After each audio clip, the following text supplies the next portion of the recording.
but simply carrying on.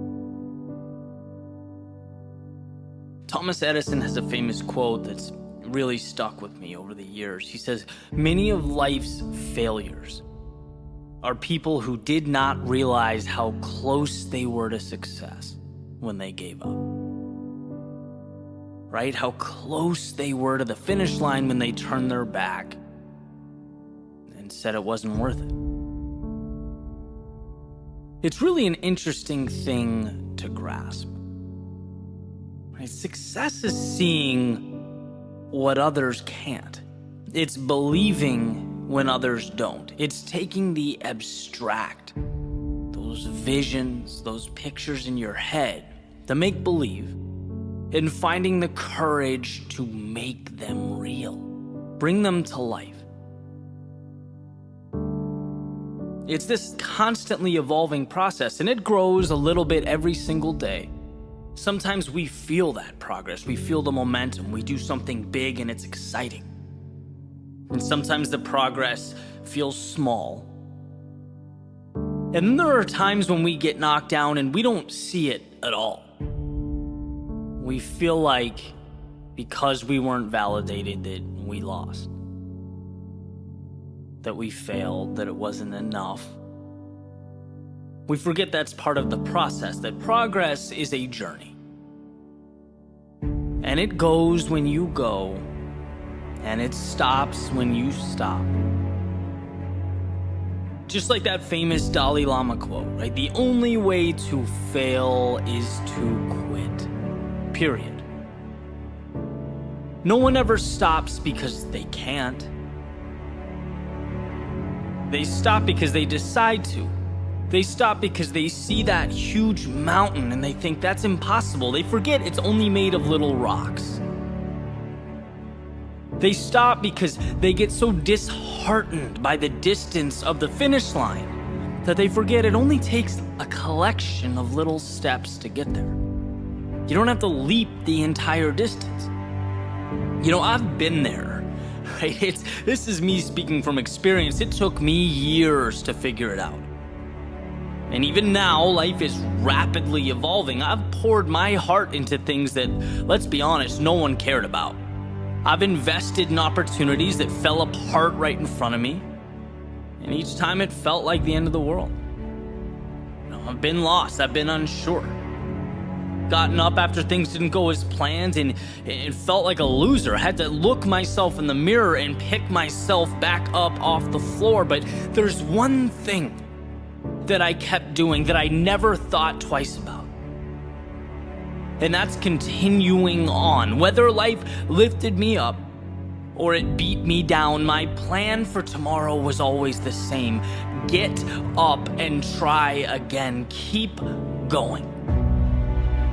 And as I sat down this morning with my pen and a piece of paper, I thought, what's the one thing I would want to be told if I started out again? What's the one thing that people need to hear most? And it's to simply keep going. Keep taking steps.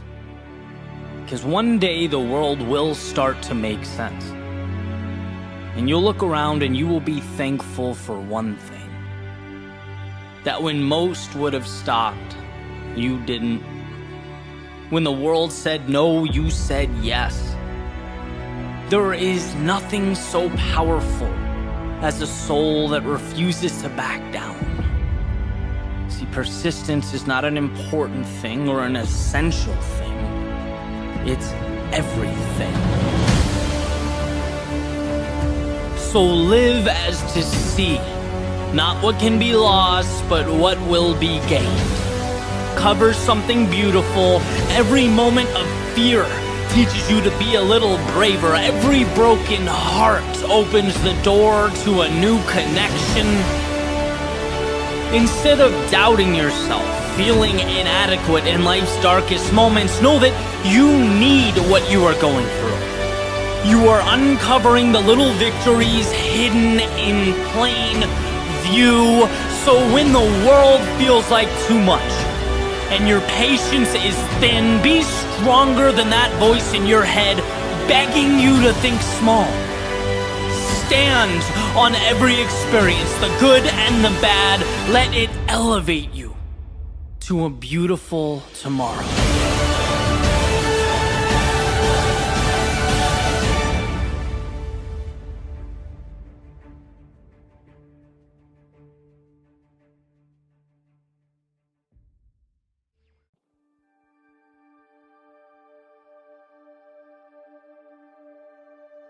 If there's time, then there's time to turn things around. If there is a tomorrow, then there is hope today. The only have-to-be's in life are the ones we prop up and adhere to. And how interesting that oftentimes we don't even realize we're the ones holding them up. There's a simple question that I like to ask as the sun comes up and the coffee brews. Am I living today like it's an obligation or something more? Is it an automatic continuation of the past or a methodical move towards a future that lights me up? And these aren't small distinctions. Right? I've lived both ways. I've felt what it's like to feel both. I remember going to work and joking around that a flat tire would be a real treat. That's not like floating along with the tide. And while the lack of required output, innovation, and planning may have felt like a win in the moment, or a burden lifted off my shoulders at the time, deprived me of that which resides in the soul of every human being alive. Purpose. Personal agency. See, you can only go so far, so long being the spectator of your own journey. You can only go so long looking out the window before you wonder just what it'd be like to be behind the wheel. When we put our actions up against the question, why? It astounds me how many things are done because it's what we've always done. We act like we're expected to act, think like we're expected to think, see who we're expected to see, but expected by whom? Some of my greatest breakthroughs in life emerged after being asked why by people I look up to or respect. Why have you accepted that? That's your income? Okay, great, but why? That's how you spend your day? I see. How come? And when one is tasked with looking at their own life through a magnifying glass, some hidden truths always emerge. It shines a spotlight in the corner of the room, illuminating those shadows where one can, if they look hard enough, make out the wolf in sheep's clothing. That is the phrase, because that's how I've always done it. We get in life what we accept. We are what we allow ourselves to be, and if we don't ask ourselves which mountain is worth climbing, which ocean is worth crossing, we simply float with the tides. We're at the mercy of the winds. We forfeit the mastery over our own lives that awaits if we're willing to take that wheel and navigate. So here are a few things to take with you. First is you are bound by nothing. The parameters you exist between are of your making. You can get in that car and drive. You can walk away and begin something new. You can entertain that vision that's been conveniently tucked away in the back of your mind. Understand that to not go is fine, but it's a decision. And perhaps a decision you'll wish you made differently. And second, difficult today liberates you tomorrow. It's easier to observe. It's easier to say how you wish things were. After all, stepping out into the fast-paced, chaotic world is tough.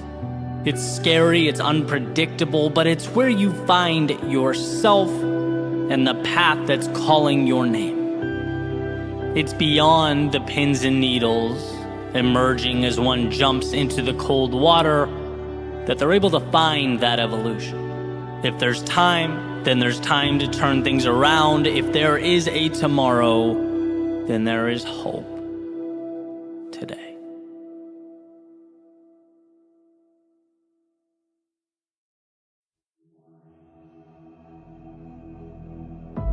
What's the difference between simple and easy? Well, simple is straightforward, uncomplicated. Easy, on the other hand, means achieved without great effort. The difference between those two words is subtle, but essential to understand. One deals with the complexity of an outcome. The other, your will and determination to achieve that outcome. Becoming who you most want to be is simple. But becoming who you most want to be is not easy. Just like walking is simple, yet hiking up a mountain is not easy. The procedure didn't change, the context did. So let's talk about context. Let's talk about this cyclical nature of growth, because it's not that most people can't. It's that most people won't. It's not that most people don't get how. It's that they don't have a strong enough why. The path is laid out before you. You just have to be willing to walk down it. Will you? Step 1, realize there's more out there. It's not that what you're doing now isn't amazing. It's just that yesterday's act of courage is now today's status quo. What was the spectacular is now the mundane. What was once the ceiling you had to jump to touch is now the floor you walk on. So at the very least, it prompts you to ask, well, what's next? Simple. Not easy. Step 2, the acquisition of courage. Yesterday's courage was a fight. It took a lot out of you, and it's ultimately what got you here. But it dropped you at the curb, it waved goodbye and went on its merry way, and here you are. You can stay here. A lot of people do. You can reminisce of the glory days, the old path, yesterday's triumphs. Or you can do that perpetually uncomfortable exercise of vulnerability. Stepping into tomorrow's unknown, reminding yourself that life's greatest rewards have a hefty price tag, and that price is discomfort. But I've already played this game, one might think. No, what you did was learn the rules. Now it's time to apply them to a new setting, and around goes the merry-go-round. It might seem like a replication from the horizontal, but here's the secret. You can't see the vertical. You have yet to look down and see your ascent, see what you're becoming. Just by staying on, holding tight, just by believing in yourself enough to begin again, you are fanning those tiny flames of courage in your soul that wait to be spread like a wildfire. Simple, but not easy. Step 3, mistakes. Now, of course, it's not the mistakes themselves you fear. It's what you think those mistakes will mean. Ridicule, embarrassment, lack of direction or identity, losing what you have. But here's the catch. When you realize the upside is greater than the downside, you liberate yourself. When you realize there's more to gain than to lose, your potential for greatness is born. How does one act on this mistakes, by making mistakes, by injecting yourself into the turbulence of progress. Our biology has not yet learned that the uncomfortable thing is the right thing, and that's why you get resistance. That's why it hurts. And it's why few people will accomplish what you will. When it comes to your climb, every day is opposite day. When they run out, you're running in. When they play safe, you play for the victory. To become who you might be, you must learn how to get there. Mistakes are your curriculum. Simple, but not easy. Step 4, trust yourself. Okay, sure, no problem, easy. Well, yeah, it's easy when you're getting what you want. But evolution takes time, and there's nothing quite like giving and giving and giving and not getting. There's nothing quite like stepping up to the plate again and again and again and bringing no runners home. So how does one find the strength to continue walking up to the batter's box? Well, growth is exponential, and those swings and misses matter. The infield singles matter. Everything matters. Because it's all chiseling your future self out of stone. Nothing is dependent on the next at-bat as much as all at-bats in the aggregate. That's why success is so often considered to be sheer will, dependent not on the home run, but on the discipline, the self-belief to keep walking up to the plate. Repetition and adjustment. Repetition and adjustment. Repeat and refine, repeat, refine. Those are the materials from which all things are made. Simple, but not easy. And then we have the finale, the ending, step 5. Celebrate and adjust. At some point, you'll be able to look over your shoulder and notice something that perhaps you hadn't before. Space between where you are and where you started. It's not sudden, but gradual. And undoubtedly, with enough persistence, it will emerge. These moments, they are precious. They are times to acknowledge what you've accomplished, the sacrifices you have made. They are life's way of reminding you what you are building and who you are becoming. It's a time of celebration.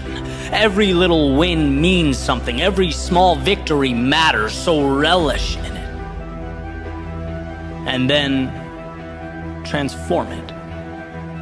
Normalize it. Recognize that that mountaintop is your foundation now. Your starting point has changed, and so have you, which means so have your expectations. With an increase in ability comes an upgrade to what's possible, what's expected. And look at that.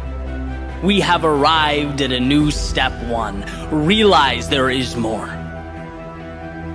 This is the process for capturing that which life has to offer. If you can fall in love with that, appreciate it, respect it, while simultaneously understanding it's not scary, it's dependent entirely on your ability to push forward. If you can understand that, there is nothing you can't do. Nowhere you can't go. Simple, yes. Easy, no. But you're not in this for easy. You're in it for the journey, the growth, the adventure. You're in it because it's not easy. You'll see in time, as will the world, that this decision to endure was simply the best one you ever made.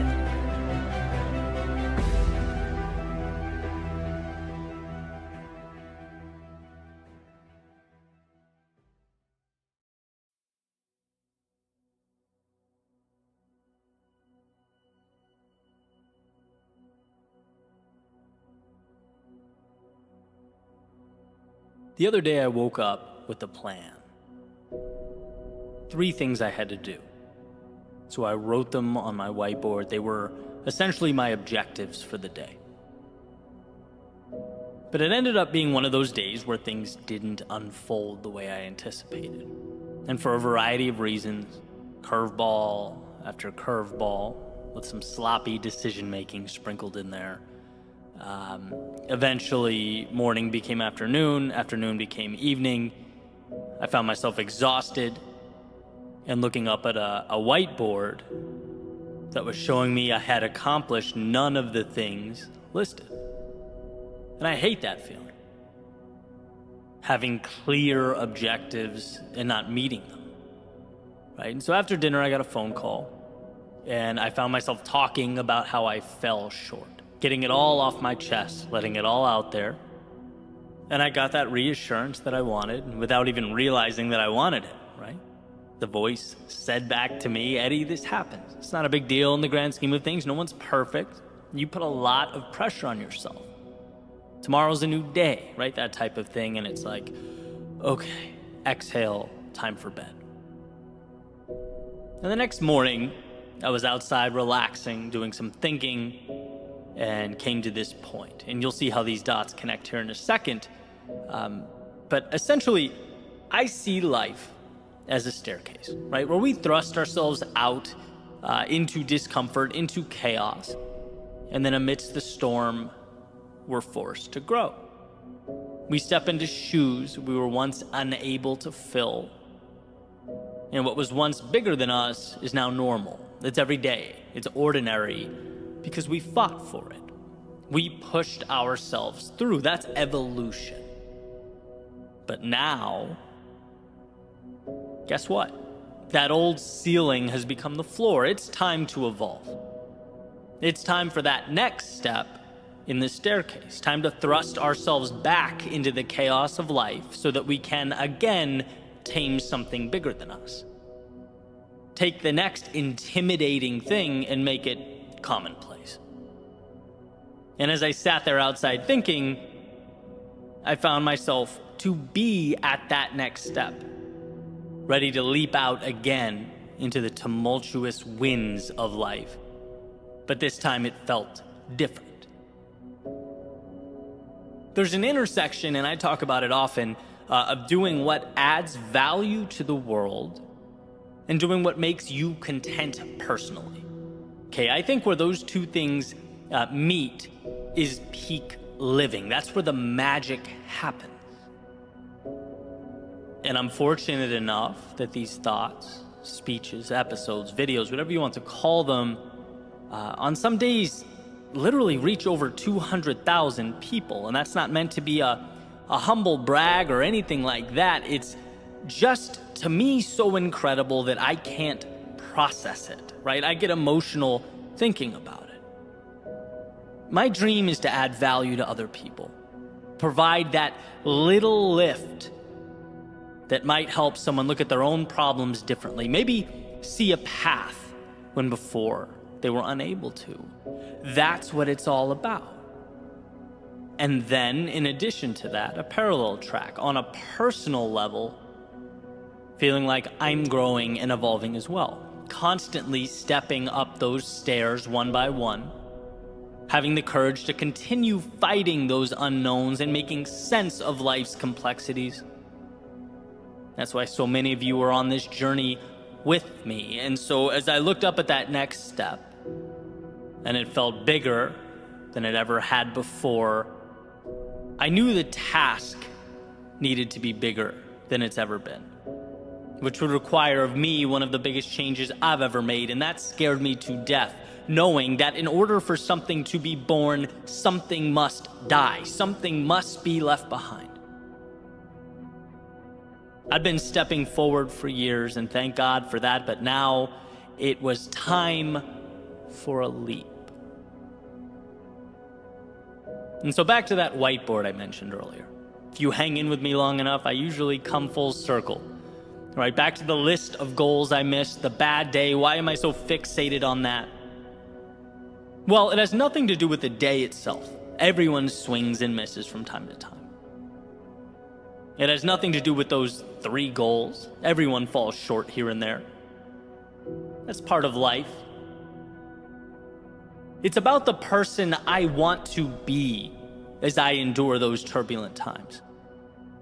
It's about the strength to handle my own chaos and battles differently. Before you can lead others, you need to lead yourself. And that means being vulnerable. It means being honest. It means looking in the mirror and asking yourself the tough questions. It means being stronger than I've ever been. There will be times that require of me that I push forward without having to hear from my parents or girlfriend or buddies that everything's all right.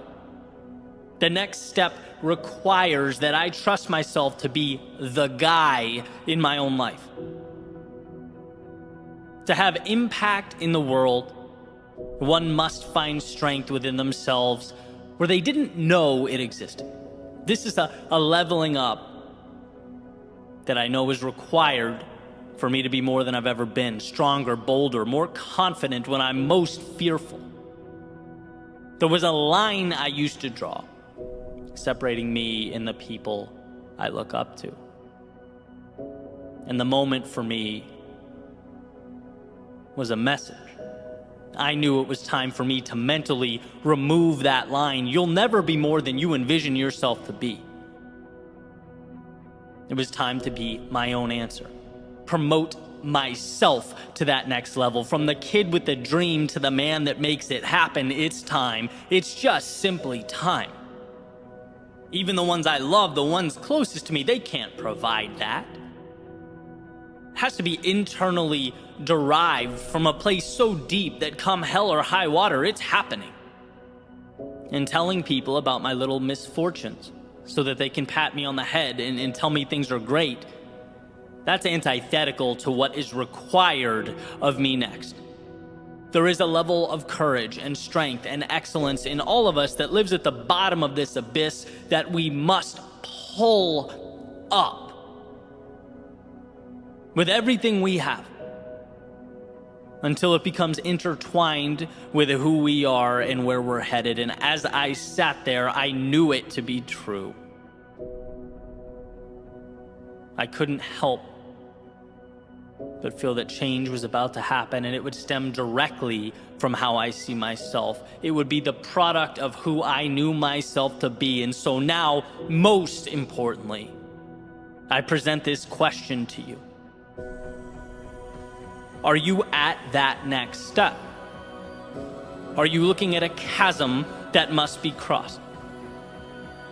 Where all your little decisions, all the courage and discipline and strength that you utilized to get here, that has positioned you for this moment, is it telling you something is next? Is it time to dig deeper and be more than you have ever in your life been? And my example, by the way, was not about holding in our problems or dismissing those around us. Asking for help when we need help is courage. The small circle we surround ourselves with is a direct reflection of who we are. No, for me, it was about being the type of person who trusts myself to weather those storms. About moving with greater conviction. Graduating from going to be to is currently. That whiteboard, that phone call was the turning point and nothing more. And my example may fit your life like a glove. You may think, wow, that's exactly the lens I need right now. But maybe it's not. Maybe your situation is a little different. Maybe the road you're on is newer, less traveled. Maybe it's the courage to take that first step, to play the student perfect. Because whatever it is, as you look up at that next step, what matters is that you know in your heart and soul that you have what it takes to become that person. It's not bigger than you, it is you. Someone once told me that the world will not believe it until you do. So believe. Believe it like your dreams depend on it, because as it turns out, they do. As it turns out, everything about your future is make-believe until you breathe life into it. Look around you at your current reality. Remember that it is a product of what you've allowed, and that at any time you can up the ante, climb the step, reach a new level, You have it within yourself to do that. Just give yourself permission to be that person. And it will be scary. It's going to hurt at times. But let's be that vulnerable. Let's show the world what we can create when we move into it as though it's ours. As though destiny isn't assigned, but written, one beautiful act of courage at a time.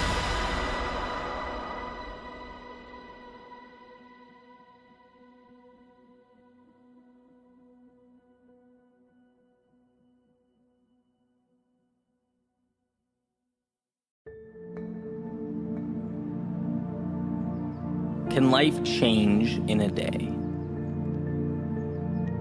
Well, what if we made today a day of action, of being decisive, of promising ourselves that our goal or objective is to make a single move, however small? What if today action is king? And we live by the notion that whether the result of our courage is good or bad, whether it's the result we hoped for or the one that we didn't, at least now we have something to work off of. And that means we've moved beyond where we started. What if today we live by the notion that a vision can change our lives? But a vision without that small step is powerless. And today we take that small step. It's easy to forget how good progress feels. How incredible it is to know that we're moving towards something meaningful in our lives. Something that we chose, that we're building. We had the courage to break life down so that piece by piece we could build it back up. We are our happiest when we are progressing. We're designed to map out the unknown, unexplored territory to make it our own. We're not just flesh and bone, but travelers with godlike capability of seeing that which is not yet there. And with an idea and courage, there's nothing we can't do. And that's why when we stop seeing infinite opportunity, when we pretend that settling is okay, that the status quo is enough, we know deep down in our souls that something's missing. We need the next door to unlock. So today, let's find just one door that we can open. Remind yourself of the shock wave that goes through your system when inspiration guides an idea and progress turns that idea into reality, because momentum connects every aspect of life. Not hitting the snooze button can mean seeing the sunrise, which can mean you read 3 pages in a book you wouldn't have read, which could mean your day improves, which could mean you make a call that you've been meaning to make, which could mean a dozen wheels start turning, not because you did everything, but because you did one thing. Today can be the day that changes your life. And you don't even need the miraculous to make that happen. You just need to push back against the normalcy of your everyday. Create little microcosms of chaos that you can tame, you can understand, make your own, and then stack on top of each other. Today, treat that little voice of uneasiness or nervousness in your stomach as assurance that the path before you is the right one. Remember that almost all decisions are reversible, but that a decision at least puts you somewhere, right or wrong. It moves you along and shows you more of life, the things, the people, the places you've never seen before. And the only bad decision is no decision. Some folks never move towards meaning, towards the things that they want in, well, their entire lifetime. Because they didn't realize it wasn't an earthquake they needed to shake the old world at its foundation. They needed to make one decision. One decision that might be wrong, but at the very least would reassure them that wrong decisions aren't fatal. A decision allows you to remap a new reality and take another step and another and another. You can change your life today by picking your arena and simply stepping into it. You don't need to be the best or the greatest or the most innovative. No, that's for another day. Today, if you want to change your life, open the door and step in.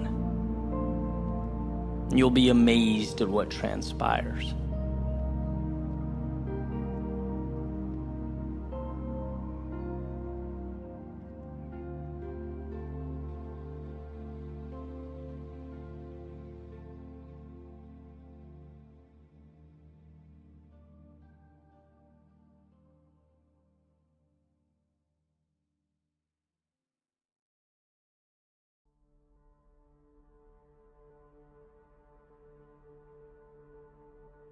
Why is this battle you versus you?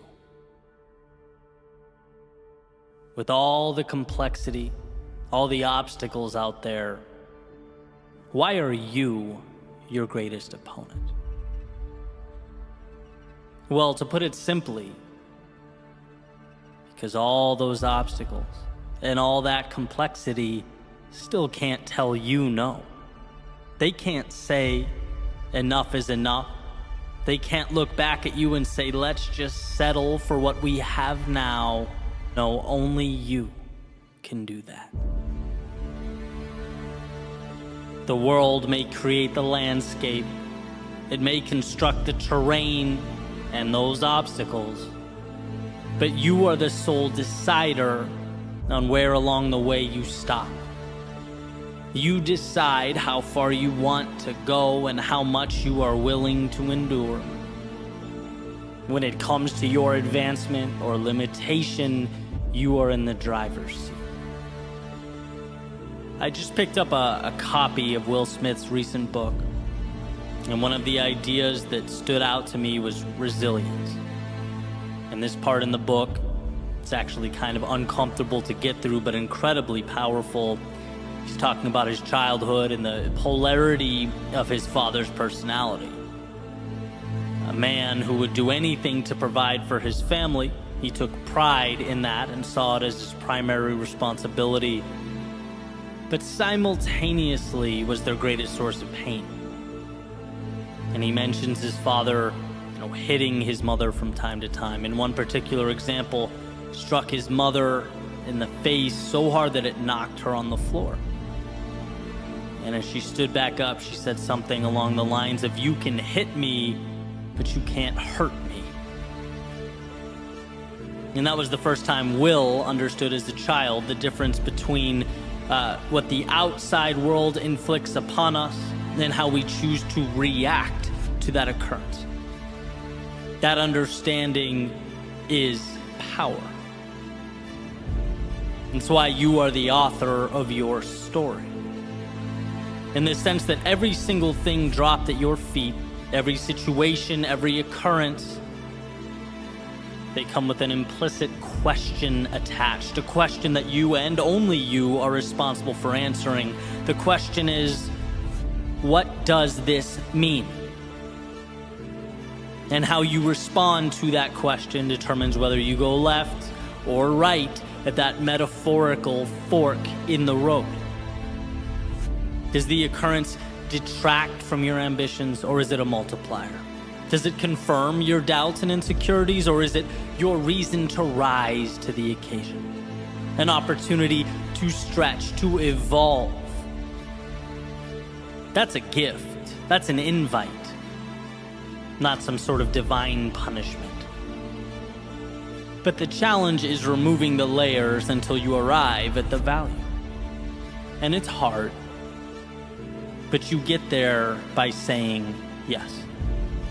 You get there by choosing to see the value. And here's a quick example. My favorite thing about athletics, which was, for me, a ton of running. Now I throw more interval training in there, but the same concepts apply. It's a chance to remind myself that I don't negotiate with my weakness. I don't give myself an opportunity to rationalize with the voice that wants me to quit. That question, that fork in the road, I answered it. I charted its course before the workout started, knowing this is going to be uncomfortable at times, but it's where I need to go. There will be no more thinking from here on out. And so today's workout, for example, switching deadlifts, burpees, to squats, to core, you don't think. You see the next requirement, the next task, and you simply say yes. You don't need your mind for this. In fact, you go before your mind even knows where it's going, because that dotted line has already been signed. And that was the breakthrough for me. When you separate what you have to do with the hurt associated with doing that thing, you free yourself. After all, what's there to hold you back if you can't talk yourself out of doing things?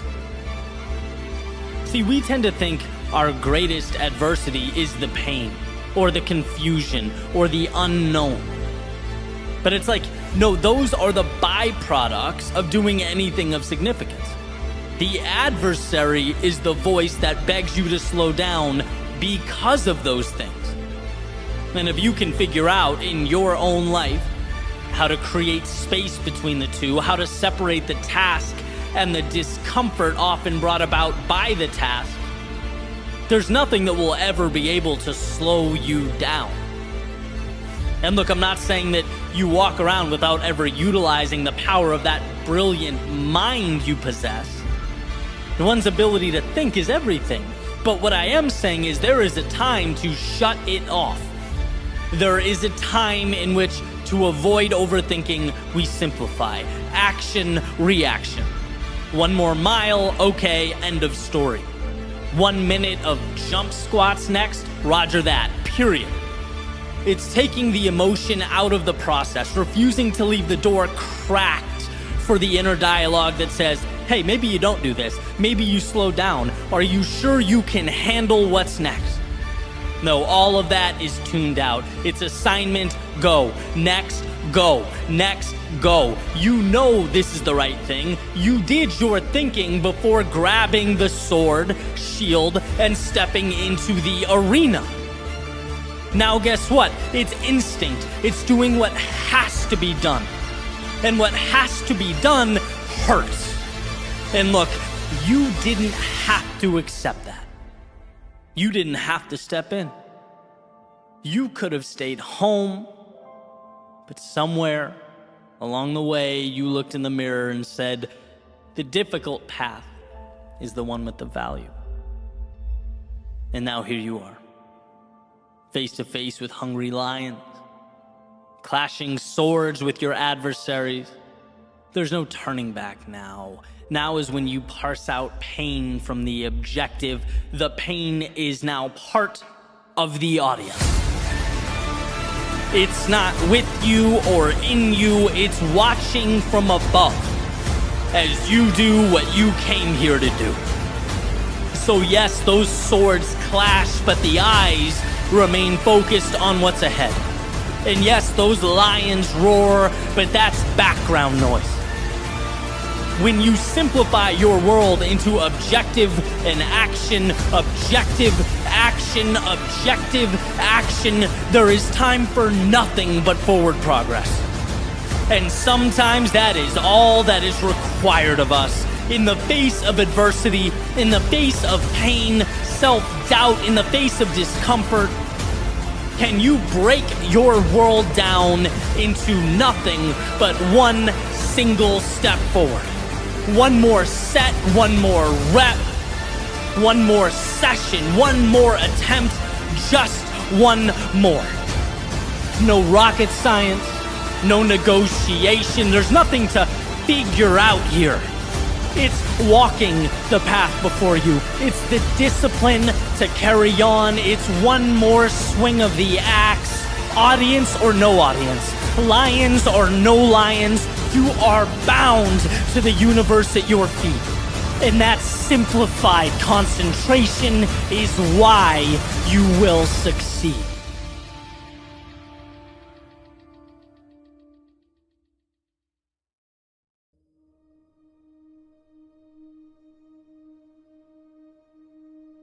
The road to this moment wasn't an easy one. There were times where you thought you knew, but simply didn't. There were plans made that drastically differed from the ones fate had prepared. There were days that made you question yourself, your beliefs, that made you ask, what is my purpose? Look, to live is to have felt these things, asked these questions. You know, that quick shiver you feel down your spine when thinking about the wrong turns made. The tugging at your heartstrings when reflecting back on things said. To experience the things that make life beautiful, we have to be vulnerable in a way we otherwise wouldn't. Open ourselves up to an unknown that, we could have skipped altogether if we really wanted to. All that pain, all that hurt the past provided could very easily be the reason you shut down, the reason you play small. That hell you walked through could be your justification for never stepping out into the chaos of life again. That would, at first glance, appear to make sense. Seem ideal, even. But that pain could also be the reason you look around you and say, after all that, after experiencing everything life threw at me, I'm still here. And as I stand here now, I'm looking out at an array of possibility that is infinite. I'm equipped with an understanding and a worldview that was once foreign to me. I'm armed with a perspective that has changed my life for the better. By stepping out into the often dangerous, brutal, unforgiving world, I have elevated myself. And that has made all the difference. And while it may feel intuitive to run from a reiteration of yesterday's pain, it's wisdom that urges us to instead use that pain as a multiplier. The key to something more. Something miraculous. Not to cower because we once endured it, but to stand tall because we overcame it. And that's what we often miss. We can think back to the adversity, sure. But we're often unable to see how that adversity shaped us. Our own strength, it's never gonna scream out at us. It's never gonna let us know it's there. We have to take the time to acknowledge its presence. We have to peer over our shoulders to see how far we've traveled. We'll always have obstacles before us. But if we don't stop and assess, we won't see that the obstacles have gotten bigger. Not because life's gotten harder, but because our own evolution has permitted us to step into bigger arenas. It has equipped us to take on larger adversaries. A simple willingness to be vulnerable has become the flame that lit up your soul. So the question is, will you step out? Will you see that vulnerability not as a crack in the foundation or a chink in the armor, but as strength? To love, it requires accepting a susceptibility to being hurt. To play the torturous, often counterintuitive willingness to step out into the darkness of night when your heart races and your mind moves 1,000,000 miles a minute. That's vulnerable. That is power.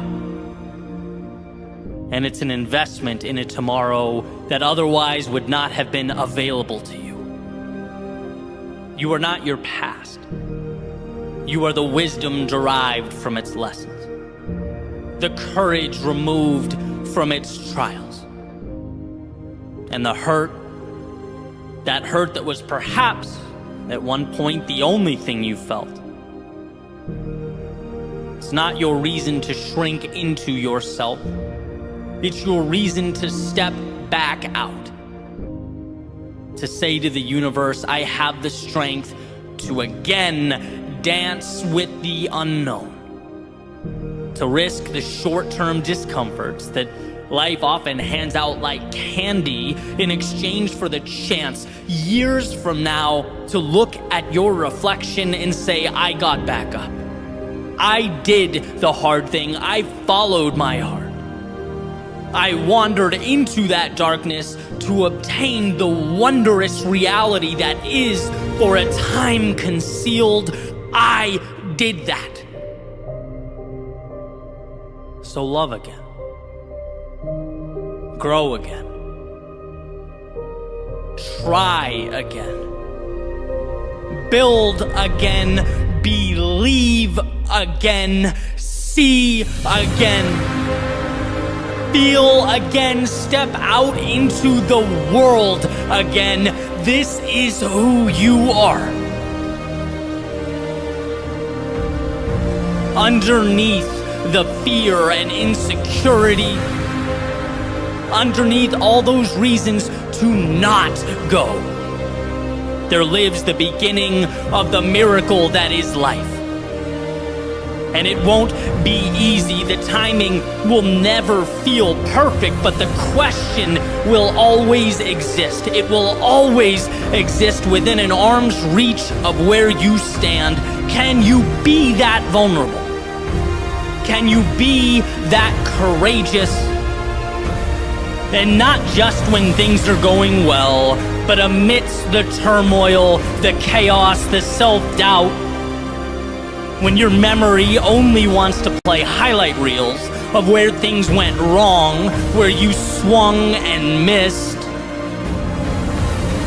Will you choose to see those moments not as the chains that confine you, but as the strength that elevates you? Will you be vulnerable enough to give away some of you in order to expand and transform all of you?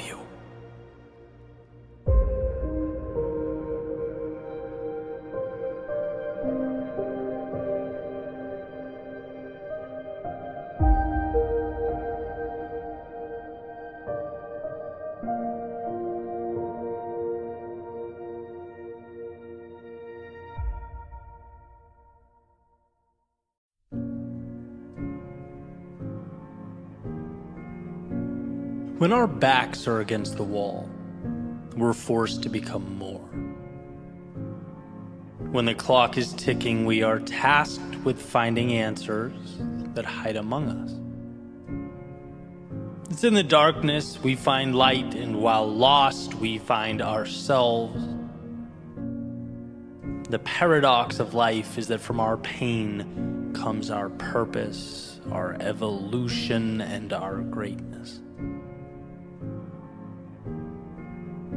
I love thinking back to about 2014, making my way around Boston, having just quit my job, essentially purposeless, clinging to a YouTube channel and a podcast idea that I would name Your World Within.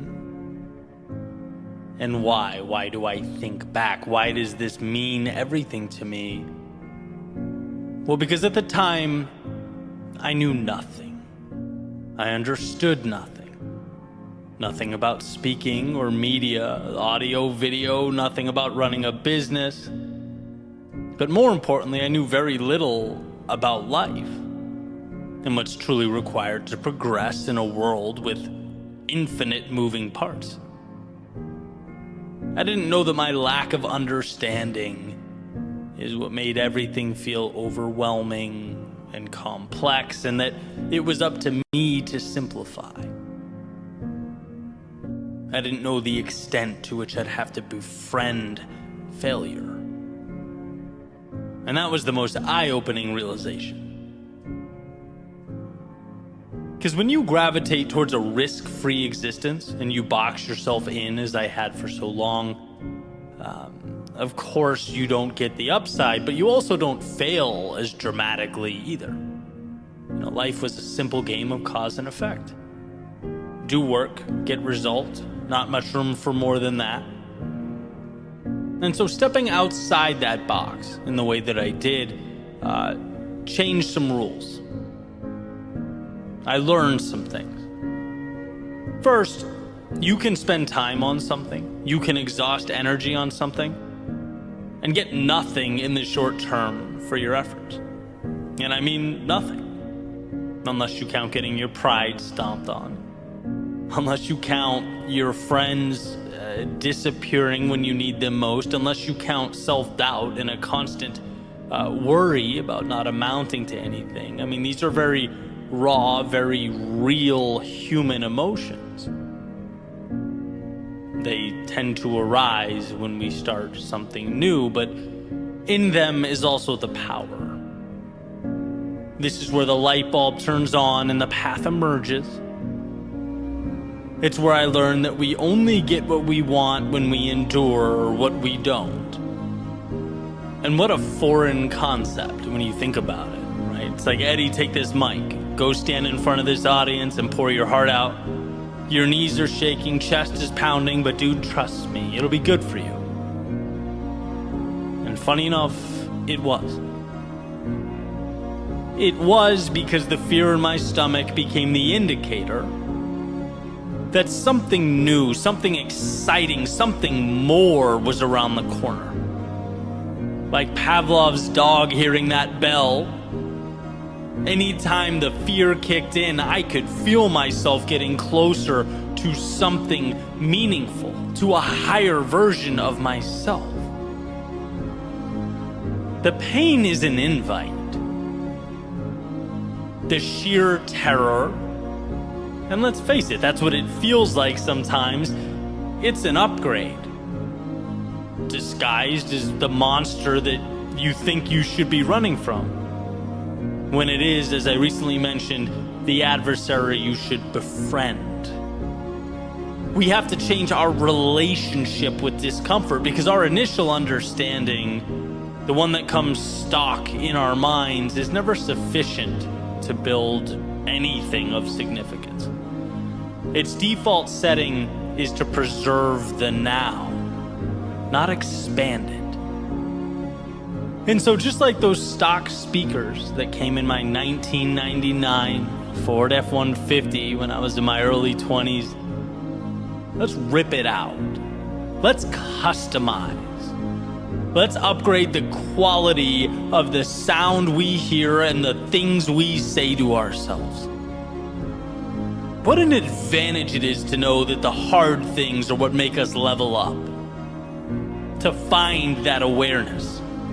What a blessing that when life's difficulty startles and scatters the masses, you could be the one that remains, standing tall, seeking out the advantage amidst the commotion.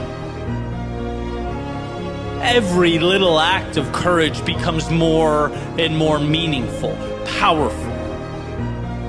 But we must lose ourselves to find ourselves. We must embrace our fears if we are to become courageous. We must fail in order to succeed. And sure, sometimes the price seems steep. But I promise, not going costs more. Wishing costs more. If onlys cost more. So maybe for you, it isn't a YouTube channel or a speaking career. Maybe it's something totally different. But it is something.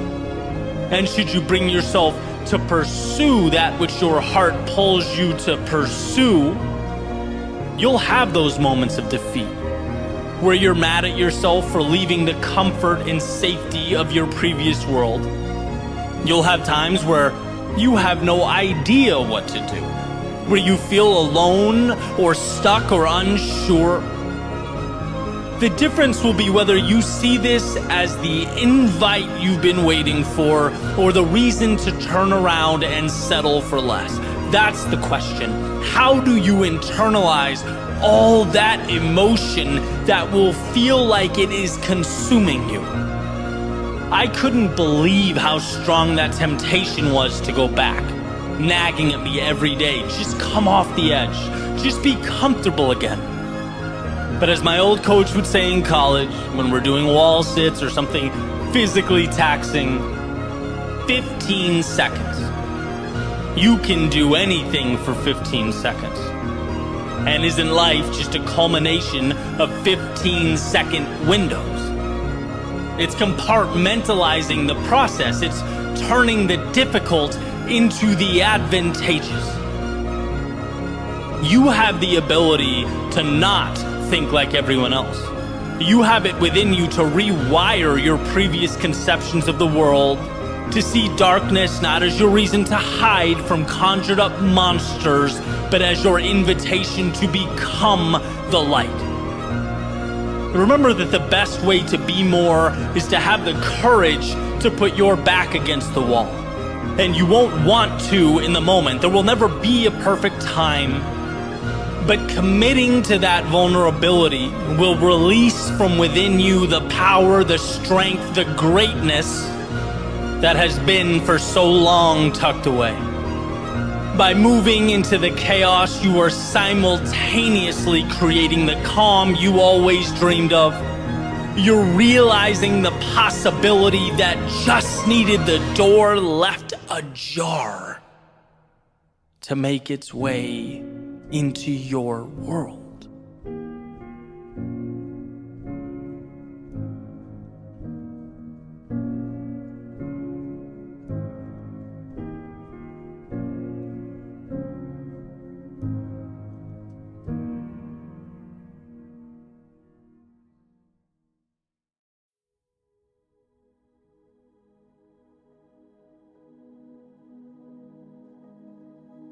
Don't you dare reach for your pocket, I told myself. In fact, take that phone and go put it in another room. Shut your internet off, set your devices to do not disturb, and think. Please, think. You are losing yourself to distraction. Or as Cal Newport puts it, we're in a world that demands more thought, more deep work than ever before, while we all simultaneously become more and more incapable of that focus. And to me, it feels like more than a chuckle at our outrageous screen time or a self-deprecating joke about how reliant we are on our phones, the dopamine hit. I think it's antithetical overall to what we need, to where we find our purpose. Which is a dichotomy that's frustratingly true with so many things. Like that balance. For me to have a digital business that means so much to me, that I'm so proud of, but also tiptoeing around that same digital world like it's a hungry lion capable of devouring me. That's a real feeling. It's water that's foundational for life, but in too large a quantity will kill. It's the sun that, while integral and responsible for this planet as we know it, also has no problem ending, anything that's too openly exposed to its rays, to its heat. There's always a sweet spot between too much and not enough.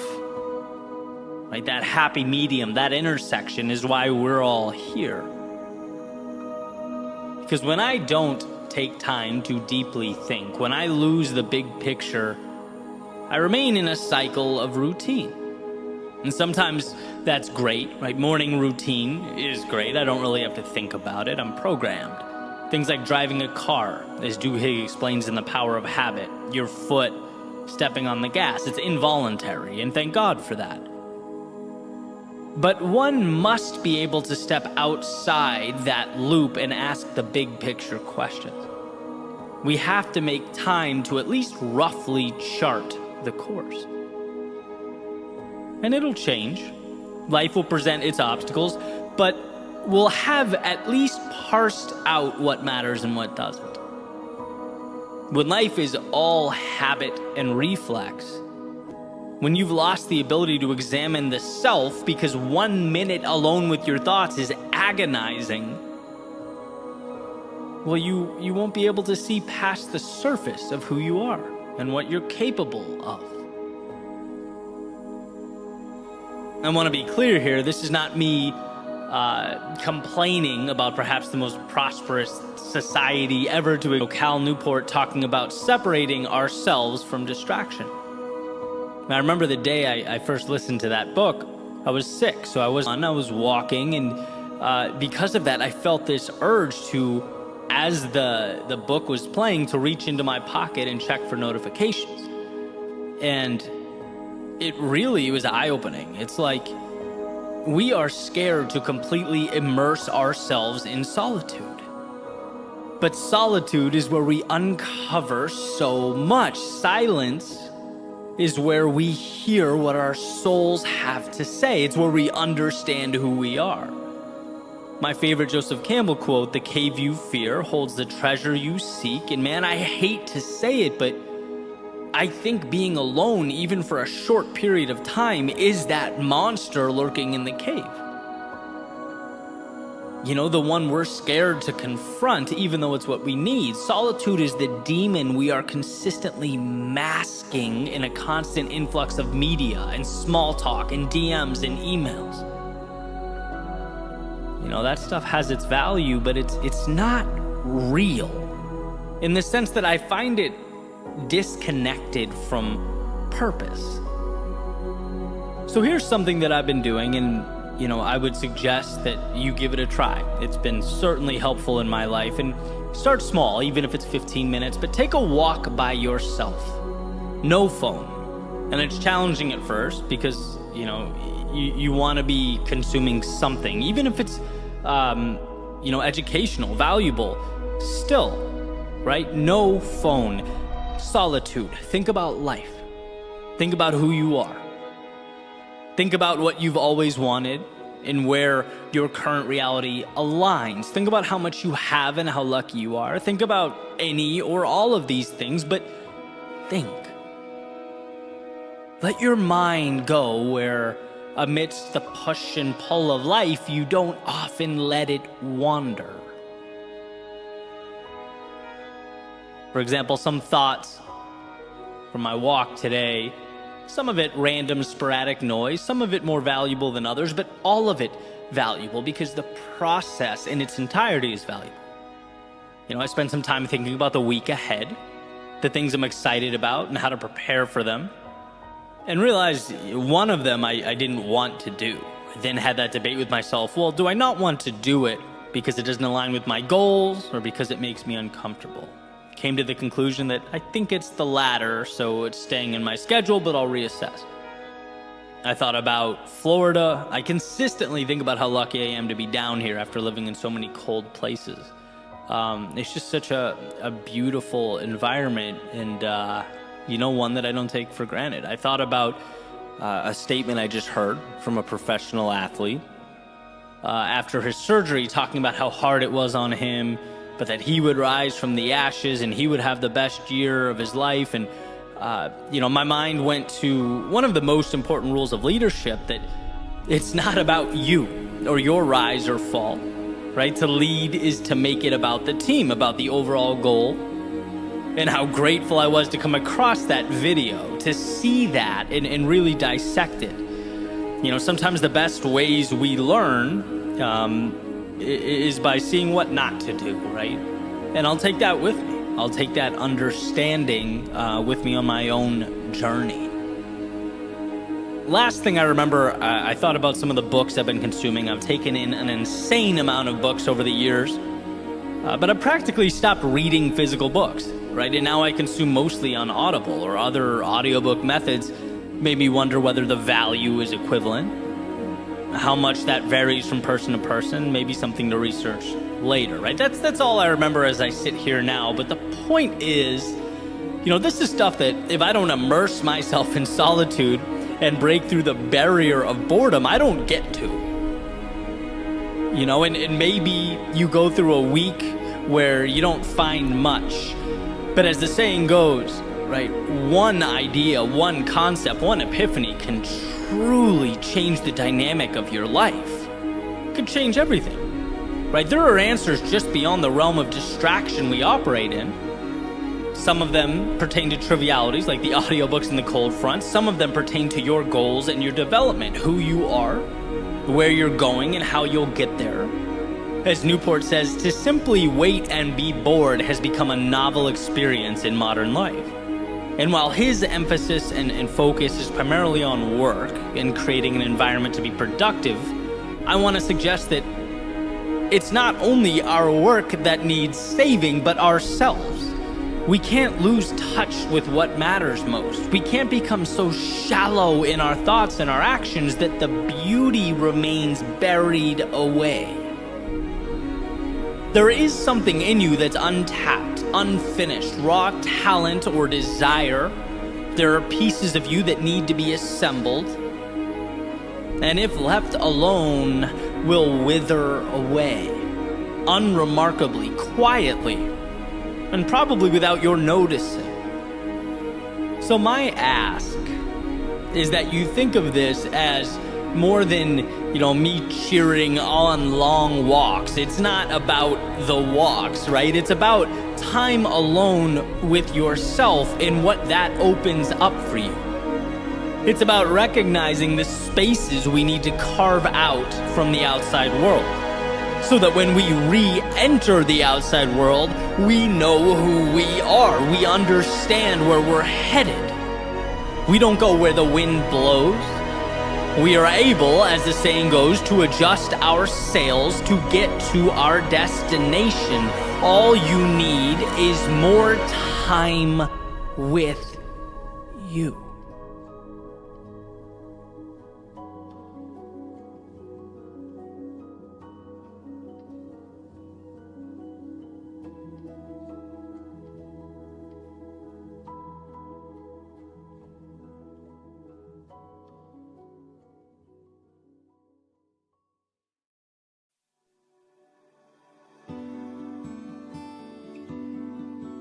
There's a quote from Naval Ravikant. He says, "The closer you are to the truth, the more silent you become inside." Found that interesting. Got an email recently from someone asking for my thoughts about their being overlooked for a promotion at their work. They say that they're dedicated, they work hard, they show up and execute. So what does the act of being overlooked mean? Well, like so many things, it's contextual, but let's play with it, right? What does feedback ever really mean?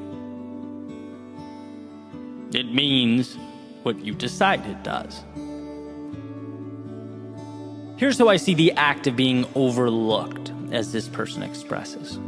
Let's look at it as an iceberg. That rejection as a floating block of ice in the Atlantic, and the top, the piece that's exposed and above water, the smaller piece, is your chance to look around and self-reflect, to ask why. where are the places I could strengthen myself, the gaps I could close, and the spaces I could occupy. Disappointment, it causes us to self-reflect, and that can be a valuable thing. There are often tangible, quantifiable reasons we didn't hit the mark, and I think that top of the iceberg is our recognition that we have things to do, places to go, and what better a time than now to start moving in that direction. Now, the part of the iceberg underneath the water, supporting all that, there has to be a foundation of self-belief, of self-trust. Not only a hardness and understanding that you are not defined by rejection, but also a certainty that things will work out. That you might have to stumble, fall, even aimlessly wander for a set period of time. But when your focus is on a particular North Star and you are serious about it, committed to it, you'll find a way. And being overlooked in any capacity is not defining, because right now is not an end. You decide where the end is. There just so happens to be a lot of space between that point and where you stand now.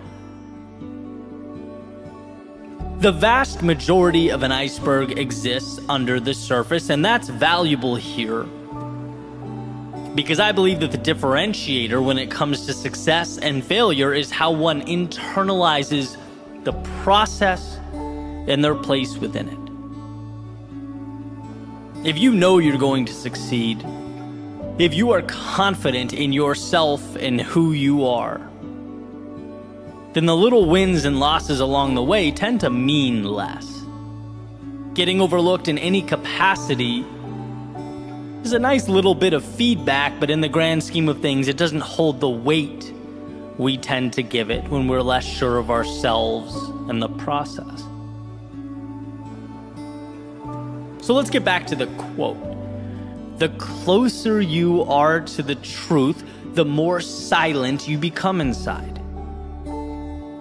Well, here Naval is stating in one of his podcast episodes that the wiser someone becomes, the more quiet or stoic they become. Referring to the character that I allude to all the time in this podcast, the loudest person at the table, right? Always talking or seeking attention. Often this character is overcompensating for something. And that's what Naval is, in my opinion, properly stating. But I want to hijack the quote a little bit, because I think this applies to our own mental chatter as well. When we are sure of ourselves and what we're doing, the internal dialogue is reduced. When we believe ourselves to be correct and in line with our values and our vision, the mind tends to be calmer. And I can use this YouTube channel and podcast as an easy example. Right? I have self-belief when it comes to my ability to do this. I've invested years and years and believe that over time it's become a strength of mine. So when that inevitable negative feedback or comment comes in, which happens, right? It's the internet. I take it for what it is. It's the tip of the iceberg. I assess whether there's any value to be extracted, and if there is, I put it in my back pocket. But the point is, I then move on. Because underneath the surface, under that tip of the iceberg, there is such a substantial amount of self-belief and determination in the process that negativity, it means very little. It doesn't define me. And that's the point that I aspire to cling to. And conversely, as counterintuitive as it seems, I think we should be the same way with positive feedback. Right? Like when nice things are said, it makes us feel good and we should be grateful, sure. But the idea is the same. Examine, pocket the feedback, and move on. Because if we rely too extensively on good feedback for our self-worth and our sense of identity, it's going to be hard to avoid doing the same thing when the other stuff comes in. It's about having a vision and trusting yourself, right? This is not you versus the world. This is you versus you, and we can't forget that. It's a person committed, determined, on fire in their purpose, collecting data along the way to something greater. And look, sometimes that data comes in the form of being overlooked. It highlights ways you need to make yourself stronger and better.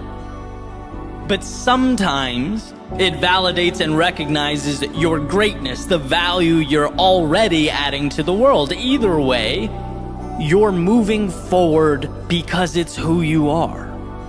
And as long as you tell yourself you're going to win, and those 2 feet underneath you haven't stopped moving, you're putting yourself in position to capitalize on all the opportunity life has to provide. You are going to see the compounding of all those steps you took. The ones you took when it hurt, and the ones you took when it didn't. When you were sure and when you weren't. When you had all the energy in the world, and when you barely got yourself through. All those times, they mean something.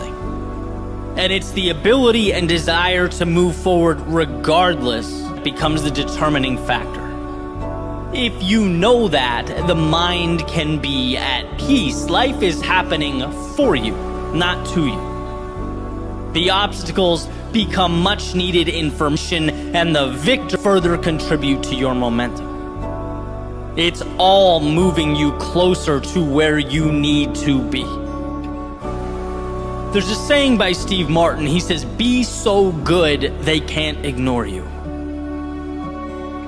And that's not a point, it's a process, an evolution.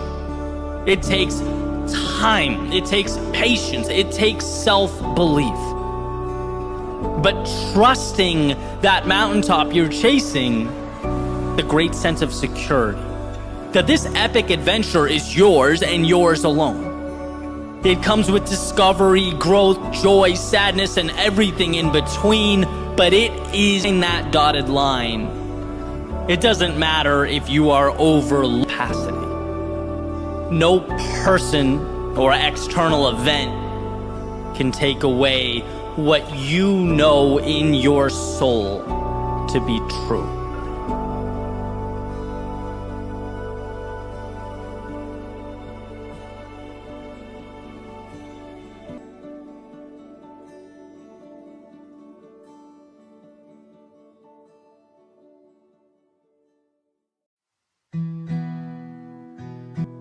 Sometimes the inspiration doesn't come to you. No, sometimes you have to go out and find it. When it hurts the most, when the deck seems stacked against you, when the road to travel seems to be longer than you can endure. These are the times we're tasked, not with waiting, but with creating. And those lows, they become highs because they force us to self-assess, to look around and say, I don't want to feel this way anymore. I'm done tolerating X, accepting Y, associating with Z, and so a bridge must be created to something. And your question is simply, what's that something going to look like? Here's what's interesting. Knowing what you don't want is often the beginning. It breathes life into a first step. Maybe you look up and you have no idea what step 2,000 or 3,000 looks like, and that's perfectly okay. You don't need to know exactly where you're headed, exactly what the top of the mountain will look like. What took me forever to figure out is knowing that here isn't right for you, wherever here is enough. Because it is the beginning, the engine that makes it all Work, you don't owe explanations. Apologies aren't required of you. All you needed was that feeling in your stomach that more is out there, and perhaps you've been depriving yourself of it for a tad too long. You just need to leave scarcity behind and train your eyes to find the abundance you exist within. The other day I saw a quick interview Tiger Woods was giving. And I'm not really a big golf guy, but when the greats talk, I listen. And those who have been following him know that he's had kind of a rocky past, right? A very public, family situation to injuries, surgeries, a recent car accident. And you can only want someone like that to rise from the ashes, right? I feel like everyone's rooting for him to rediscover the dominance he once possessed. And basically in this interview, the interviewer's asking him about day one of the Masters, where Tiger played well enough to make the cut. He survived day one and was about to continue the tournament into the weekend, but it certainly wasn't the best golf he's ever played. And so upon reflecting on it, he says, and I'm paraphrasing, "Things aren't the way I'd like them to feel, but I've given myself a chance." And I love the way that sounded, right? Not just because it came from a man who's been metaphorically battling uphill for what feels like some time now, but because it's how we all reemerge from our adversity. It doesn't matter what happened yesterday. Your past, all of it, the ups and downs, the bumps and bruises, they've all brought you here. And if life is one giant tournament, you've made the cut. You get to play in your Masters. Tomorrow is coming. And it brings with it the chance to right the ship, to discover the undiscovered, to find yourself again. By showing up today, you've given yourself a chance, and that is the most powerful thing one can possess, a chance. I think too often we look at what we don't have. We spend our time focusing on the holes, the blank spaces, the gaps, instead of looking at the opportunity we've created to pivot wherever we deem necessary. The flexibility is the asset, but only valuable when we recognize and utilize it. And yeah, that can feel like a tall order when we are not at our best. When we're operating at a level that, let's say, is less than ideal. It's easy to see all the problems we're going through as supporting evidence that the world is bigger than us, that we are outmatched by life. But really, all these things that have come together to create our current state, they're nothing more than life providing you a chance, an opportunity to turn the page. And with Tiger, those lows, those setbacks, and perhaps even the personal anguish one would assume would accompany those things, they've given him the gift of now. And he recognizes that. Just like everything that has paid for you has done the same. It's created the conditions from which you can now grow, further evolve. It's providing a little nudge towards those things we need to do, but maybe sometimes drag our feet a little too long. So when the world throws you curveballs, how about seeing the situation as a chance to hit off speed, to step up to the plate and make something of what we thought was misfortune? When one trades, "It's happening to me," for it's happening for me, you're presented advantages that were previously unavailable. They weren't there. And not because they didn't exist. They weren't there because they weren't recognized. Because perhaps you saw the very thing that could help you as the thing that would hurt you. But regardless, here you are, sharpened by the mistakes you made and shaped by the lessons you learned. You are here. Not to relive the past, but to create a new reality, write a new chapter, walk a new path. You are here. And wherever next happens to be, let it unfold because you chose it. Let it evolve because it's who you are. Leave the stands and make your way to the stage, where sure, the stakes are higher, but so is the upside. I often talk about the power of looking over our shoulders at those highs and lows from time to time. Not because they have power over us, but because they have made us powerful. Look at all you've endured. See all that you've overcome, and for what? Well, to put it simply, for the gift currently at your fingertips. The chance to say years from now that sure, you lost yourself.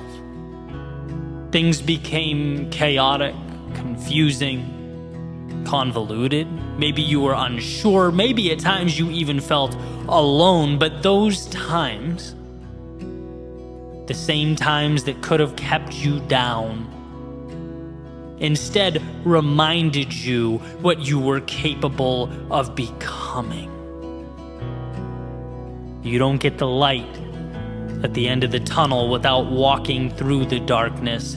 And so to remember that all this has unfolded to bring about something beautiful on the other side, well, that just might be the perspective that you've needed, that you've left behind. The world will only give you what you ask for, and so right here, right now, instead of accepting a continuation of your past, how about demanding an evolution of yourself? That game of life awaits. And so for your sake and the world's, don't be afraid to play.